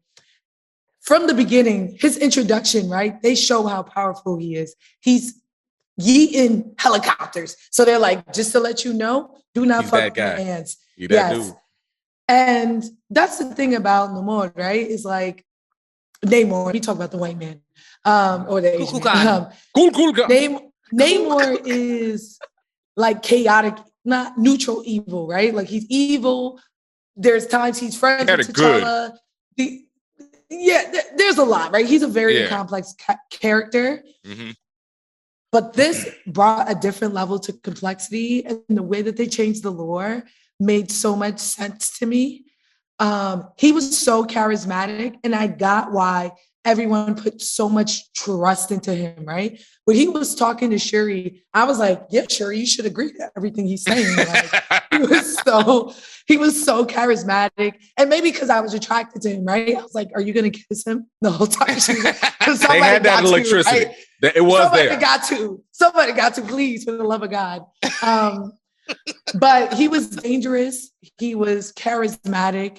He was a leader. Mm-hmm. But then also at the end, when Namor pressed him, like, I can't believe, because they were winning, right? Regardless of that fight that he was having with Shuri, they were winning. They were winning. Okay, Wakanda was about to be out of an army in 2 seconds, the way that they was moving on that boat. But it was so Namor, and for Namor to be like, nah, man, now we got in our palm of our hand. We finna get these white folks the way we should.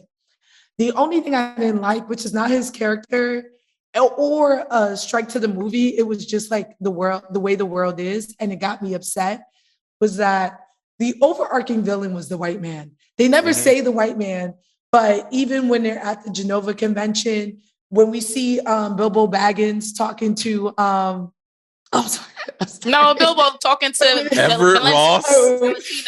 Bilbo Baggins. No, Bilbo Baggins. Bilbo Baggins. You guys we black. We gonna name it by how there was nothing wrong with what she said. I knew who she was talking to. Yeah. Right. When we see Bilbo Baggins talking to Valentina, he says it, right?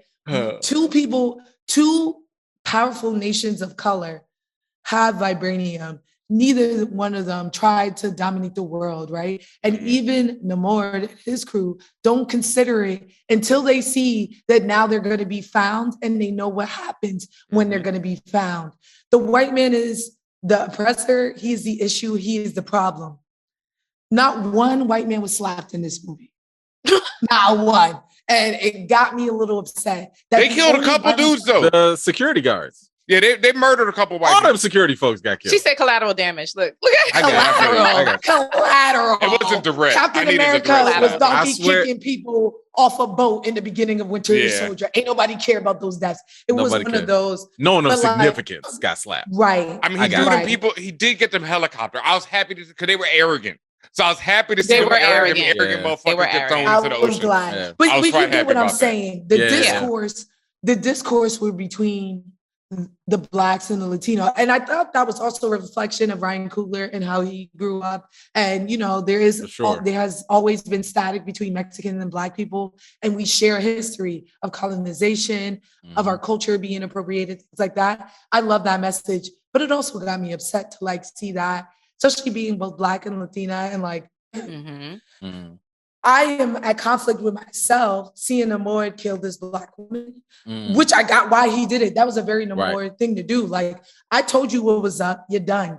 I'm coming straight for you. You out here tricking me and stuff like that. Like, even though I thought her death was stupid, him doing it made sense for his character. He had reason. Yeah, he had reasons.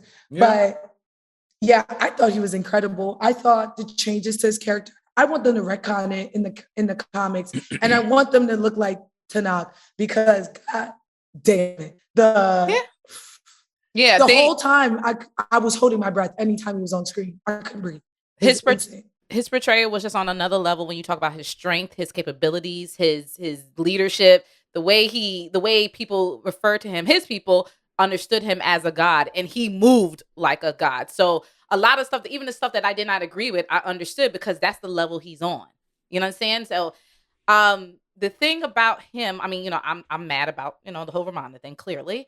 But I think I understand what you're saying, Frankie, about he had his reasonings behind that. The conversation that he had with Shuri was particularly funny to me because I've never seen no one look at someone with wild eyes in my life. When Shuri said, "You want us to just burn down the world?" He said, "Yeah." Well, yeah. Yeah. Bitch, that's what I've been saying. When he got in her face, me and BenHaMeen was fucking crying because I had never seen that level of bout it before at no Marvel character. He leaned in on her like even when he's first introduced to Shuri, right? And he's like, "Yo, why y'all opening up your borders? This is beautiful. It even smells good in here. Yeah.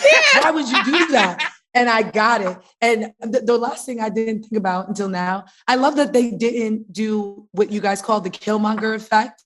Yes. Even when he did terrible things, I was like, well, he warned y'all. He gave y'all ample time. He gave y'all deadlines. He told y'all what was up. He told you what his mission was. And y'all are now the enemy. He said, if you move this way, I'm seeing you as the enemy and I'm treating you hostile. And I was like, finally, Marvel gets how to paint an antagonist without having them blow up a child for no reason or shoot their girlfriend or something like that. Like, yeah, but that wild-eyed thing, that's how I would be. I'd be like, yes. We burning this shit down. Let's go. Join me. He was like, fine. Let me say that because I think when I walked out of the theater, that was one of the things that I felt where I was like, what the fuck? And me and you talked about this, Tatiana, and we were like, how are we going to talk about this when we do Crown Wakanda? Like, this does not feel like black-brown unity. It's because they painted him as before seeing the movie, they painted him as an anti-hero. And to me, he don't come off as an anti-hero. But I think he does. And me and E-Man had a conversation about this afterwards, too. And like what Frankie just said, and I think the more time I have with it, I think it does say black and brown unity. Because Namor is, for sure. He's Killmonger in the right way. He's like you said, H2O or no, bitch. It's like, it is my way or the fucking highway, and these white people are dangerous. Right. And these white men are dangerous. And he's like, these white men are dangerous. And he's I was thinking it earlier, but I was going to wait. Yeah, he's like, y'all seem to have gotten a little too chill over here with this shit. Right. Let me remind you. And then at the end of the movie, that's what he tells Namor. He's like, no, look, one day them white people going to come for them. And they're going to come to us. And then we going to get these. And we're going to get this war that she wants. Because she just wants to fucking rock. She wants them white people smoke down. I don't think Namora cares about all the other shit. She just want to fucking box. And she want to catch. She want to throw fades out there. She said, you Namora's like, I did not put on these feathers. She said, you promised that you would let me I would throw the fade with you. Side by side. Yes. What the win. fuck? And he said, don't worry. But no, that's why I think in the end it does promote unity, and it promotes it in a way where it's like, remember who is the real enemy,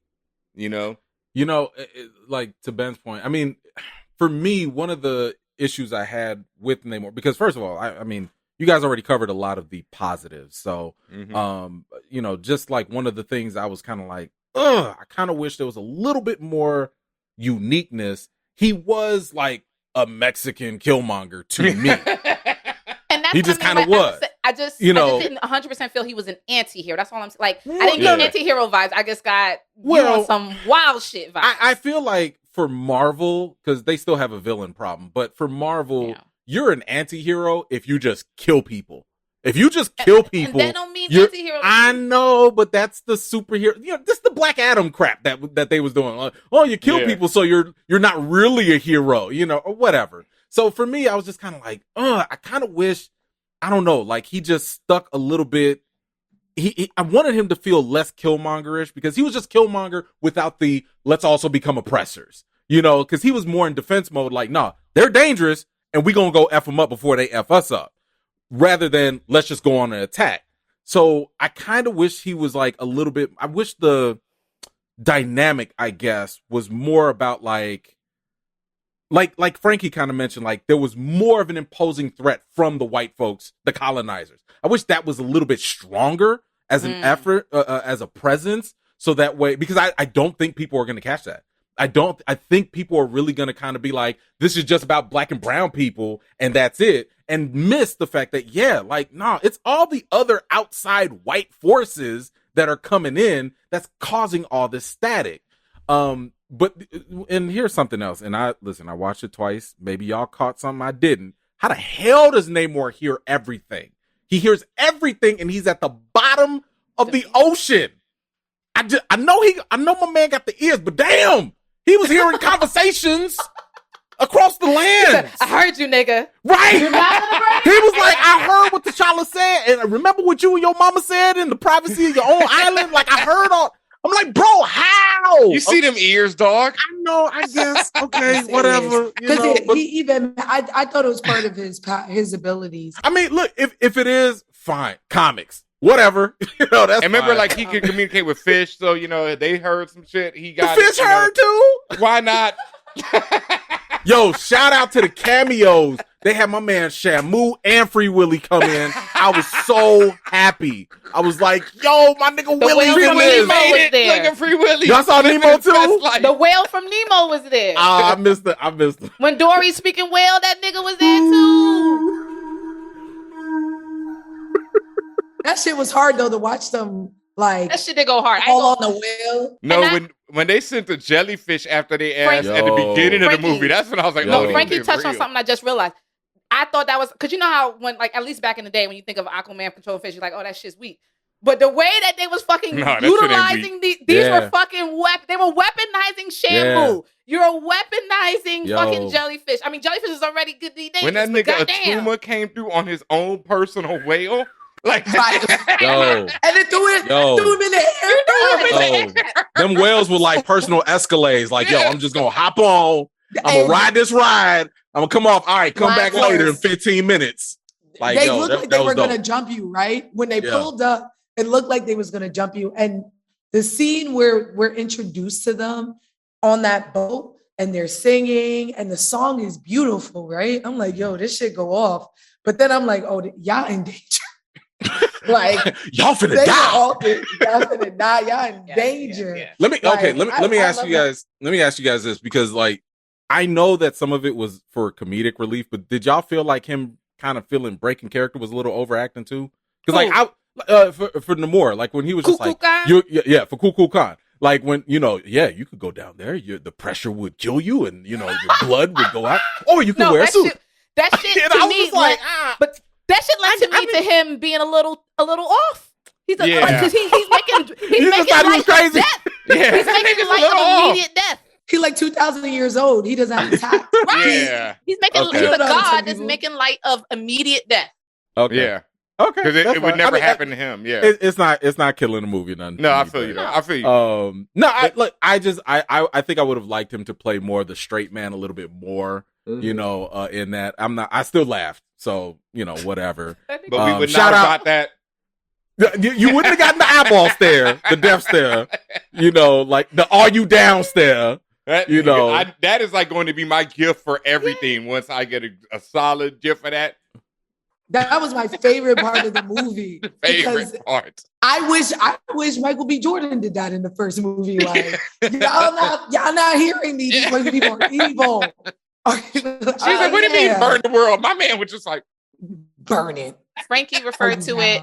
Frankie referred to it, so the email referred to it, but it was a specific line that they threw in there when he was talking about the whites, when they were like, oh, we're going to go and destabilize. And I was like, yeah, because that's what y'all niggas do. Like it was a lot of just pulling in from, history, a lot of pulling in from what's happening right the fuck now. And like I said, with the inclusion of Haiti in there, I was just like, I think y'all are like breaking all these walls now. Like y'all breaking the fifth wall at this point. So, I mean, that's, Ryan is intentional with that, right? Like if I'm not mistaken, he said in the interview, like that was his idea to bring in that cultural element because he's familiar with it, like being in Oakland, having Latinos and blacks and stuff like that. So, I thought it was very creative to do. It was definitely something to make it a lot more relatable. Yeah. I mean, when I talk to my Latin friends, like they're just like, oh my gosh, I can't wait, and just for them to have that piece of how we felt with the first movie, I'm just happy for y'all.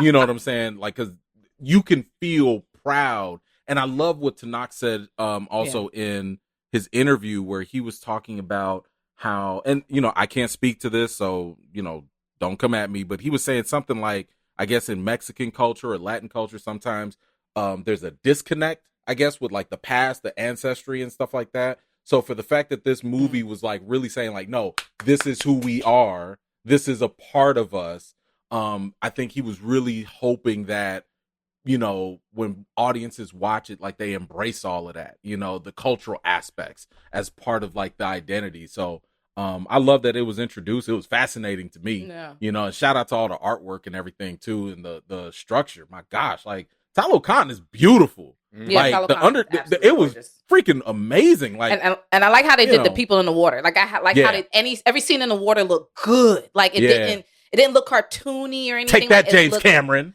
It looked incredible, and it looked like these are people. They're not mermaids. These are people who can breathe. Yes, they can breathe underwater, but they're still people. Yeah. So the way they're moving around, the way they're floating around, the way their clothing and skin and hair, everything was just gorgeous. Yeah. Facts. Yeah. Okay, we gotta, because we talked too much about certain people in this because they pissed us off. But it Aneka, I wanted to mention Aneka because Michaela Cole, she's also a newcomer. The whole Aneka Ayo thing with them lightly touching on it, not really addressing it. Literally a light touch. I was disappointed. Okay. But also was just like, what do you expect? I love Michaela. She looked good, boy. Them guns, sun's out. They could have took her out the movie, and I would have noticed. You would have took her out, and they could have noticed. They could have removed her character completely, and I wouldn't have noticed. I thought she was going to add to the story in a way that I was like, all right, Ayo's gay. That's cool. Like we that's been what I knew. felt like. It was a bitch we been knew type of kind of approach. It just felt. I thought she was going to do more. I thought she was going to have more about. I thought so too. I thought I was going to see more of her kind of disrupting tradition and pushing that theme of like going against the grain and stuff like that. But as much as she was like, I'm not traditional, she was very much traditional. Yeah. She did everything she was told. The only difference was she was like, I like this better than the Spears. I was like, that's not crazy to me. Like that wasn't too much of a departure. Yeah. So I loved her. I thought she did and she forgot her accent like 5 times. I was like, all right, Michaela. I'm not looking for Michaela to be like the actress either, though. Like Michaela's a brilliant writer. Everything else, it's like it's tough to do all those things. But she's a great actress. She's she's good. I May Destroy You. No, she's really good in I May Destroy You. But also, she's not doing accents and shit. She's playing. So it's like I'm not asking her. It's a comfortable role for her. To do that every scene. That's tough. Yeah. That ain't. So, but I'm wondering, is the Wakanda series, will she be a part of that, or is she too big a? No, that's why, like, even though I hear everything you said, Frankie, like, because she really wasn't. She was inconsequential to the story, but I also knew the moment they brought in the Midnight Angels, okay, Okoye series, that's where Michaela's really going to be amplified more. And to be honest, like, the Disney Plus series is better suited for that. Not a blockbuster movie to talk about a supporting character. So I understood it. It sucks because she is very talented. But for the Disney Plus series, I'm like, okay, like I'll see what you could do there. Yeah. They just need to go ahead and make her British and say she was studying. She was a war dog or something. Make it easier on her. That's what I'm saying. Because she don't need to handle all. And they should ride her for losing her Wakanda accent too. Yes. Look at you speaking like a whole colonizer. Yeah. Work around that accent. If you can't do it, go ahead and work around it, and that'd be great. I love the Midnight Angel costumes. Just in what IRL. Like I like the way it looked when just to translate that from the comics. I thought that shit looked fire. Yep. Yeah. I hated them, but I hated them in the comics. You hated them? Oh, you hated them. Okay, that's fine. I hated them in both. Like both instances. Okay. Word. In both instances. I'm not a fan of it. I love It looked like, by the way, it reminded me of Predator all the time. Ooh, I can see that. I can see why you think that. Yep. Yeah, I can see that. Before it we, reminded me of owls more than anything, but I was thinking of that weird. It doesn't remind me of Wakanda, is what I'm saying. I got you. There's nothing about it that I'm like, this is African in water. You know, this is African plus. I was like, this is the Predator. I thought of Abraham from Hellboy a little bit, like that, the blue guy. Like I was just getting that vision, with the eyes and stuff. Yeah. But no, before we forget, I just want to say shout out to Okoye and Atuma's back and forth. Love that fight. The warrior choreography. shit. Oh my warrior! Yeah, you know, like I like that rivalry. Look, that bridge scene, and I forget the actor's name, but the one that played Atuma, he said that it took them 4 months to get that choreography down. I was like, yo, it showed. It showed because like that scene right there, everybody in the theater when my man said chink, pink, and knocked her shoulder out, everybody was like, oh. Yeah, no. You know, I thought she was dead. I thought that was it. Concussion, CTE, it's a wrap. Like I believe in you, Okoye, but that nigga is a tumor. He's strong. He's strong. He was still petty. Yeah. He was still petty. He was like, I'm not even going to kill you with my fight. Yeah. Let me kill you. He was like, man, take your spear. Pick it up. Go ahead. Well, he let her hold it. E-Man, the only comedic relief I needed was Winston Duke as M'Baku. I love him. I love how he broke the scene. Like when it was too much heaviness, and he comes in and he does his typical M'Baku shit. That's the comedic relief I need. I don't need nobody else to be trying to be funny or extra. I don't. All right. I thought he was being a little cartoonish. A little bit. He was the same. Honestly, he was the same way he was in the first film. Listen, I'm gonna be honest. What changed? I feel like and first of all, I love Winston Duke. By the way, if y'all haven't, go watch 9 Days. Fantastic of Winston Duke's performance, right? But I was a little disappointed with M'Baku because, listen, when he called Okoye a bald-headed demon, I cackled. God. I cackled so hard. Okay, that was too funny. But I was a little disappointed that he kept being like a punching bag throughout the movie. And I mean, I was like, okay, I'm here for you being like the counsel for sure. I like that. You know, I was hoping they'd give us a little bit more of that. Like, show us that he's more than just a brute.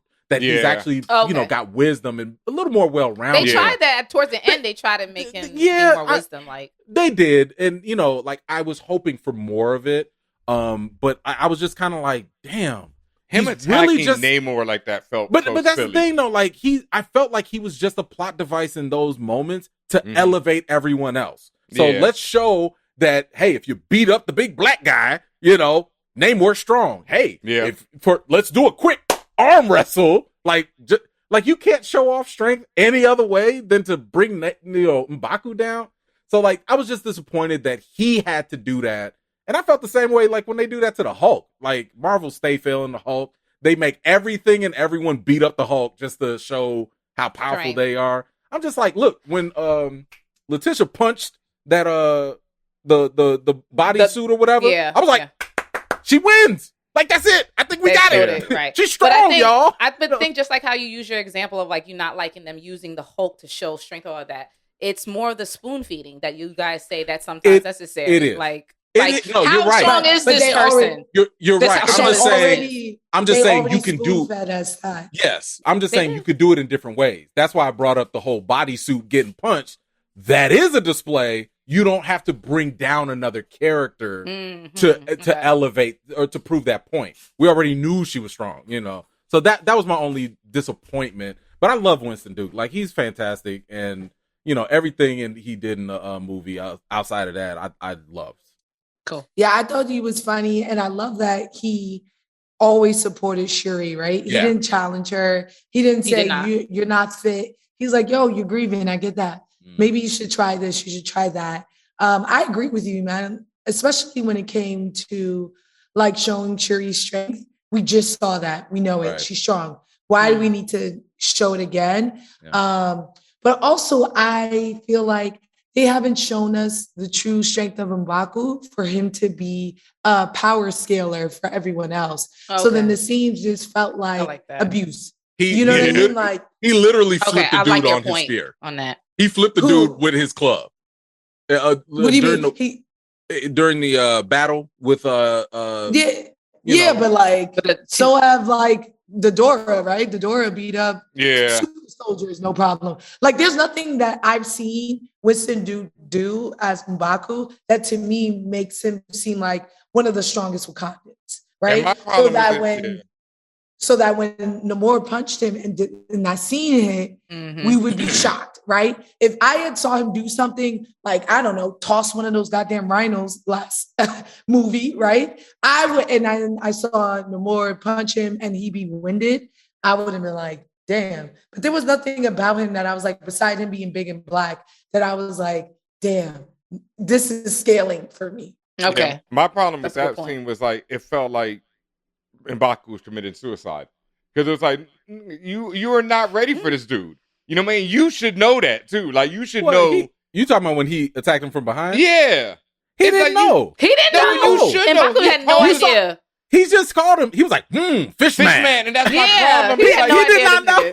He thought he was a clown. He thought he was but then before that, he know he was their god and all that, or is that after he knew? Wait, he talked about knowing on the book, but it's one thing about reading what you read and then seeing the person in person. And then M'Baku's also arrogant at times. Yeah, that's my problem. It just felt like a little bit too much right there. It just felt like a little bit like, I just wanted M'Baku who's like, yo, this dude can kill me. You know, maybe I should figure out a way to fuck him up. I think he knows now. Yeah, he learned the hard way. I don't think he's going to do that again. He fucked around and found out. Okay, he met the graph. Okay, he was here. Yeah. Namor met him here. Yeah, graph was filled out. Yeah, I know we did not talk about every single last character. He drew that line. I know we did not talk about every single last character. We don't really have the time to. But was there anybody or just general ideas of these characters that y'all wanted to mention or talk through? I appreciated the returning of a lot of the original cast, particularly the elders. Like Isaac, the I can't pronounce his last name, but Isaac, who plays the River Tribe elder, the one with the mouthpiece. Like, I really appreciated him coming back. Like, I love seeing it was a few of the elders from before coming back, so I did like that and enjoy that.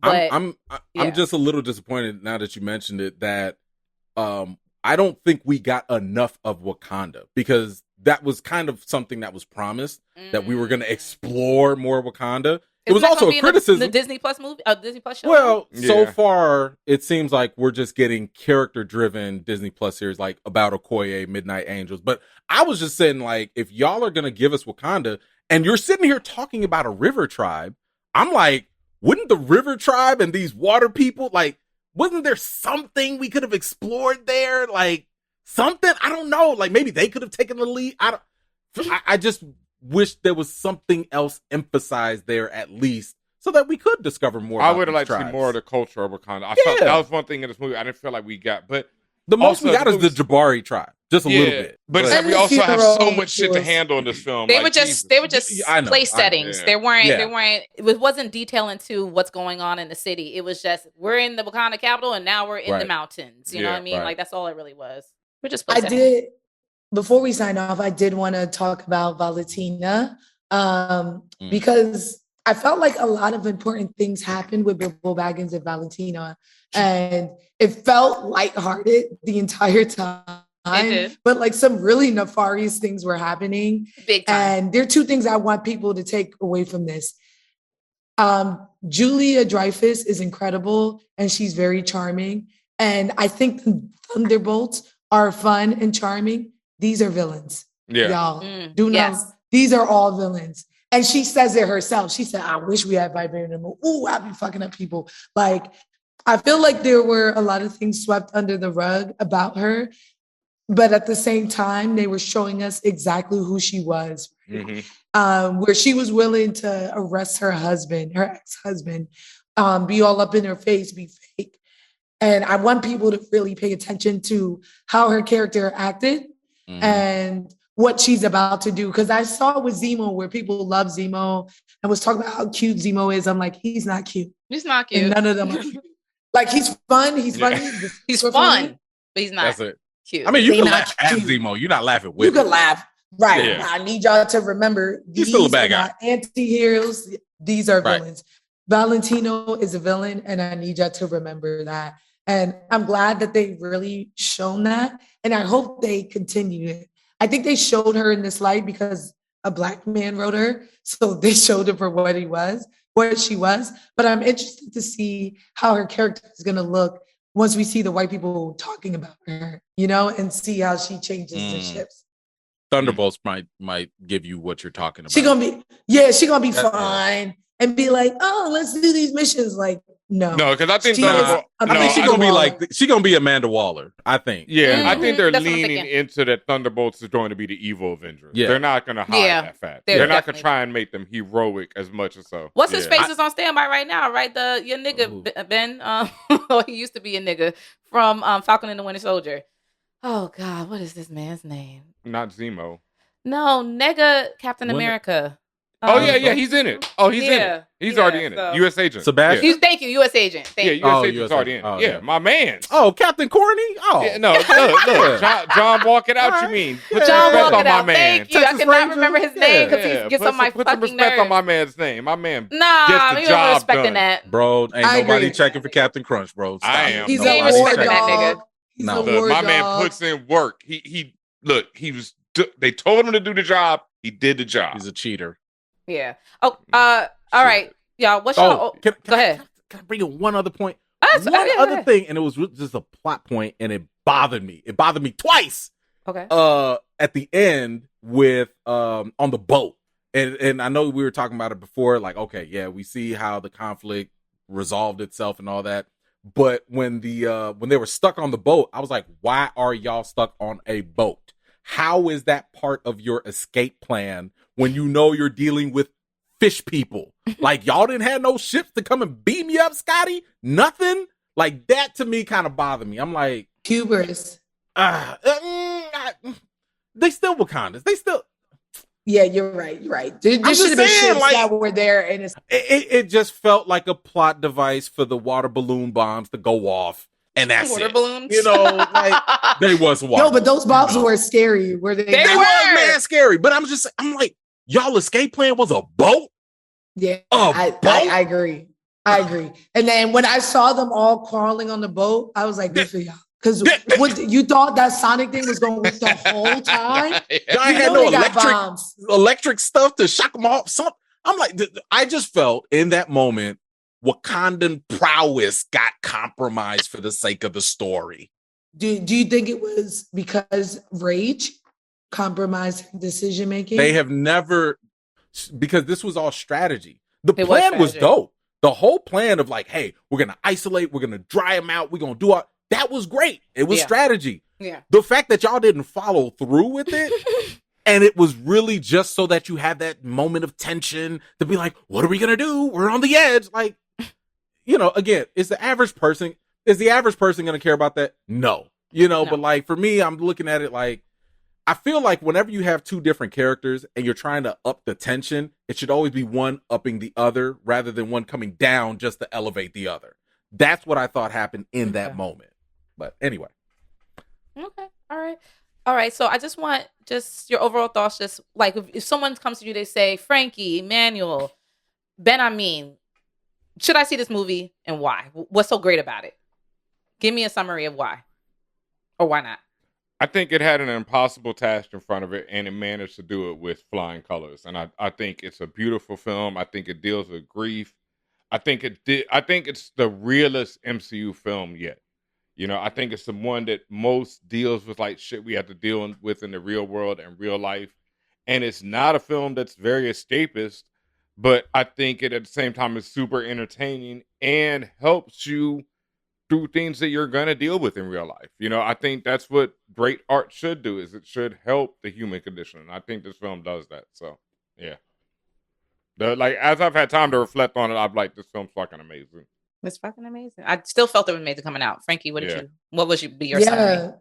To me, it's like, it's the reason why I love comic books, the way that it reflects real life.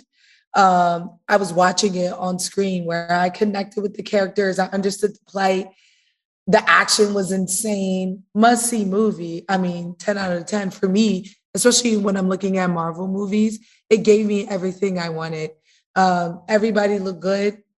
That's also a selling point. Yeah. They got a little sight for everybody in there. So whatever your man, flavor I is. would say Namor looks fucking amazing. That Yeah, man, everybody, man. whatever you want is there. Okay. Yeah. But no, I just saw it as an action movie. It passed as a movie about grief and processing. It passed, and as a cultural movie where our eyes are opening to different cultures. I thought it passed as well. All right, Eman? Yeah. Look, I would tell people go watch it. I think that I don't care what side of the conversation you're on. I think the movie deserves to at least have a shot to be seen. Good action, good acting. Like Ben said, this is a story about grief. And I think because of the emotion that's baked into this and because of the conflation of reality and fiction, everyone's going to have people are not going to go into this movie and feel exactly the same. This is not, if you're expecting whatever you felt in the first movie, you may feel that again, or you might feel something completely different. And I think a lot of that depends on so many different factors. I mean, if you are, I would say for myself, depending on your relation to T'Challa, to Chadwick, you might feel one way or another. Depending on how much you connect with seeing wonderful, strong Black women on screen, you might really connect. Maybe it doesn't hit for you. Maybe the cultural stuff really stick for you. Maybe they don't. But I agree that there is something in here for everyone. And because this movie does have that really big challenge of dealing with so many emotions, it's an experience. It's an experience, and that's kind of like what you want in film. You want film to move you one way or another. Everything's not going to be happy-go-lucky. Everything's not going to be super sad. There were moments where I cried. There were moments where I laughed. There were moments where I was like, oh crap, and like, it's all in there. So like, even when I tell people I'm conflicted, it's a mix of emotions because I felt everything in this movie, and I think a lot of people are going to feel the same. I mean, one comparison I give to folks is kind of like, it's like Logan. Logan was one of those movies that was like, my goodness, it was just solid. Yeah, but it was also a movie about a final thing. Like it had a very specific mission. It wasn't here to blow your mind like Avengers or whatever. It was here to break your heart. Yeah, it's here. Like, we're breaking your heart. We're telling a story. We're completing an arc. And whether you want Wolverine to come back or not, doesn't matter. We're telling this story. And I feel like this movie, that was what Ryan Coogler and the cast and crew wanted to do. I think that they executed, communicating their grief. And, like I said, depending on your relation to grief and your experience and all of that, it's hard to say how everyone's going to feel, but I definitely would recommend to watch it because it's good. I would also recommend it. I would say, despite my anger and pain and grief through all the different reasons thereof through the film, like, it was beautiful. Like, it just, I mean, from the visual beauty and also the structural beauty of the story, right? The beauty of being able to see everyone in the film, the actors themselves, but also the characters, understand what it means to go through this level of loss and how it affects everything. Like, it affects it just affects the entire culture and what that means and how people deal with that. And I respect and appreciate that. And just even on a more basic level, like just the way it looked from the costuming to the way the chase scenes, the fight scenes, the action behind it, Tinoch, amazing, incredible. Like to see these new characters, some of these new characters come in and then know that they're going to be pushing the rest of the MCU forward. Like you said, the whole purpose is this was a wrap up because this is the end of the phase now. And it felt like that. It felt like, look, we're completing a story and we're bringing you into the next chapter. Like, get ready for the next chapter, whether or not you're ready, whether or not you truly are ready for it. Because I was in tears through several scenes through the movie. And even at the end, I was just crying once more. It was just beautiful. And it hit on so many different levels of human emotion. And I don't know. I think you guys said everything the best already about what I feel about this movie. And I would absolutely recommend it. And I'm really hoping that I see everyone who's listening here who is in the New York area to come to our Crown Wakanda screening on November 10th, because we are going to be doing a gala screening for that. We are really, well, by the time you hear it might be too late, right? But thank you to everybody who came. Thank you for the sold out crowd. It was amazing. For the sold out crowd who came. Wow. But yeah, I just think this is just something that you want to see with, and the reason why I'm mentioning that, because I think this is something you got to bring your family to again. This is something that everybody needs to see together. This is a family event. This is the group event. This is the one, once again, when it comes to Black Panther, where you want to share this with people in your community. So I'm with it. Absolutely. All right, so that is it for our review of Wakanda Forever. This is our all-star review. Thank y'all so much for listening. Before we go, E-Man and Frankie, can you please let people know where they can find you if you want to plug anything you're working on, and any other last words you want to share? Frankie. Sure.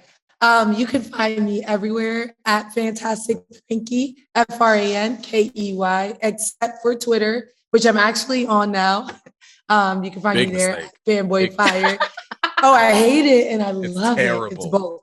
It's both. It's not as bad as TikTok, but whatever. But yeah, I have some projects, but I won't say. So yeah, check me out. Follow, please. It'll be fun. Cool. Wonderful. Yeah, listen, follow me at E-Man's Reviews. I'm on all of them, the TikToks and the Instas and the Facebooks and the YouTubes. Go ahead and follow me there. Stay tuned if it hasn't posted already by the time you see this, for my interview with Namor. It was very, very enlightening.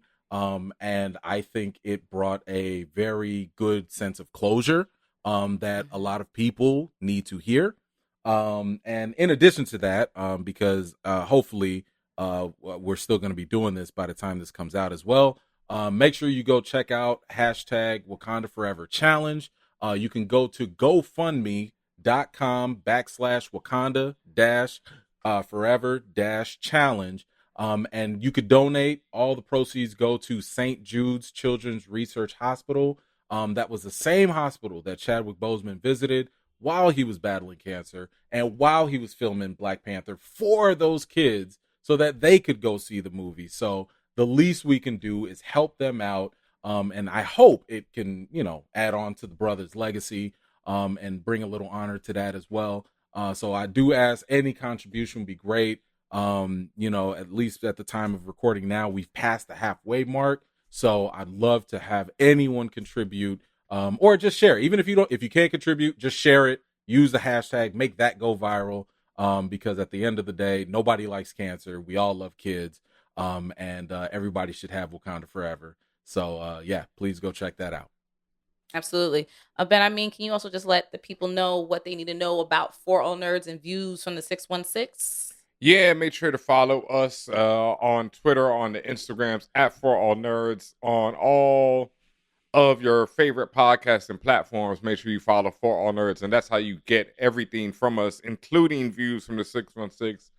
Our Marvel-based podcast, or you will also get Castle Black Pod, our House of Dragon-based podcast, and any other podcast that we create from now until the end of time, because it does not stop over here. You can also follow me at DJ BenHaMeen on all the socials. She's at Tatiana King, and I think that's about it, right? Yeah, follow at For All Nerds. Make sure you hit follow, subscribe on YouTube.com. YouTube. Just say For All Nerds TV. For All Nerds TV on YouTube. If you Google that, it comes up. If you type in For All Nerds on YouTube, it comes up. We're pretty well known. We're pretty big. We out here. We do all kind of stuff. And like Tatiana said, you probably were already at Crown Wakanda Forever, so you already know how amazing it was. Thank you all for coming out for that sold out experience. Thank you for making our dreams come true. I got some projects coming. We got projects coming, but we ain't gonna talk about that yet.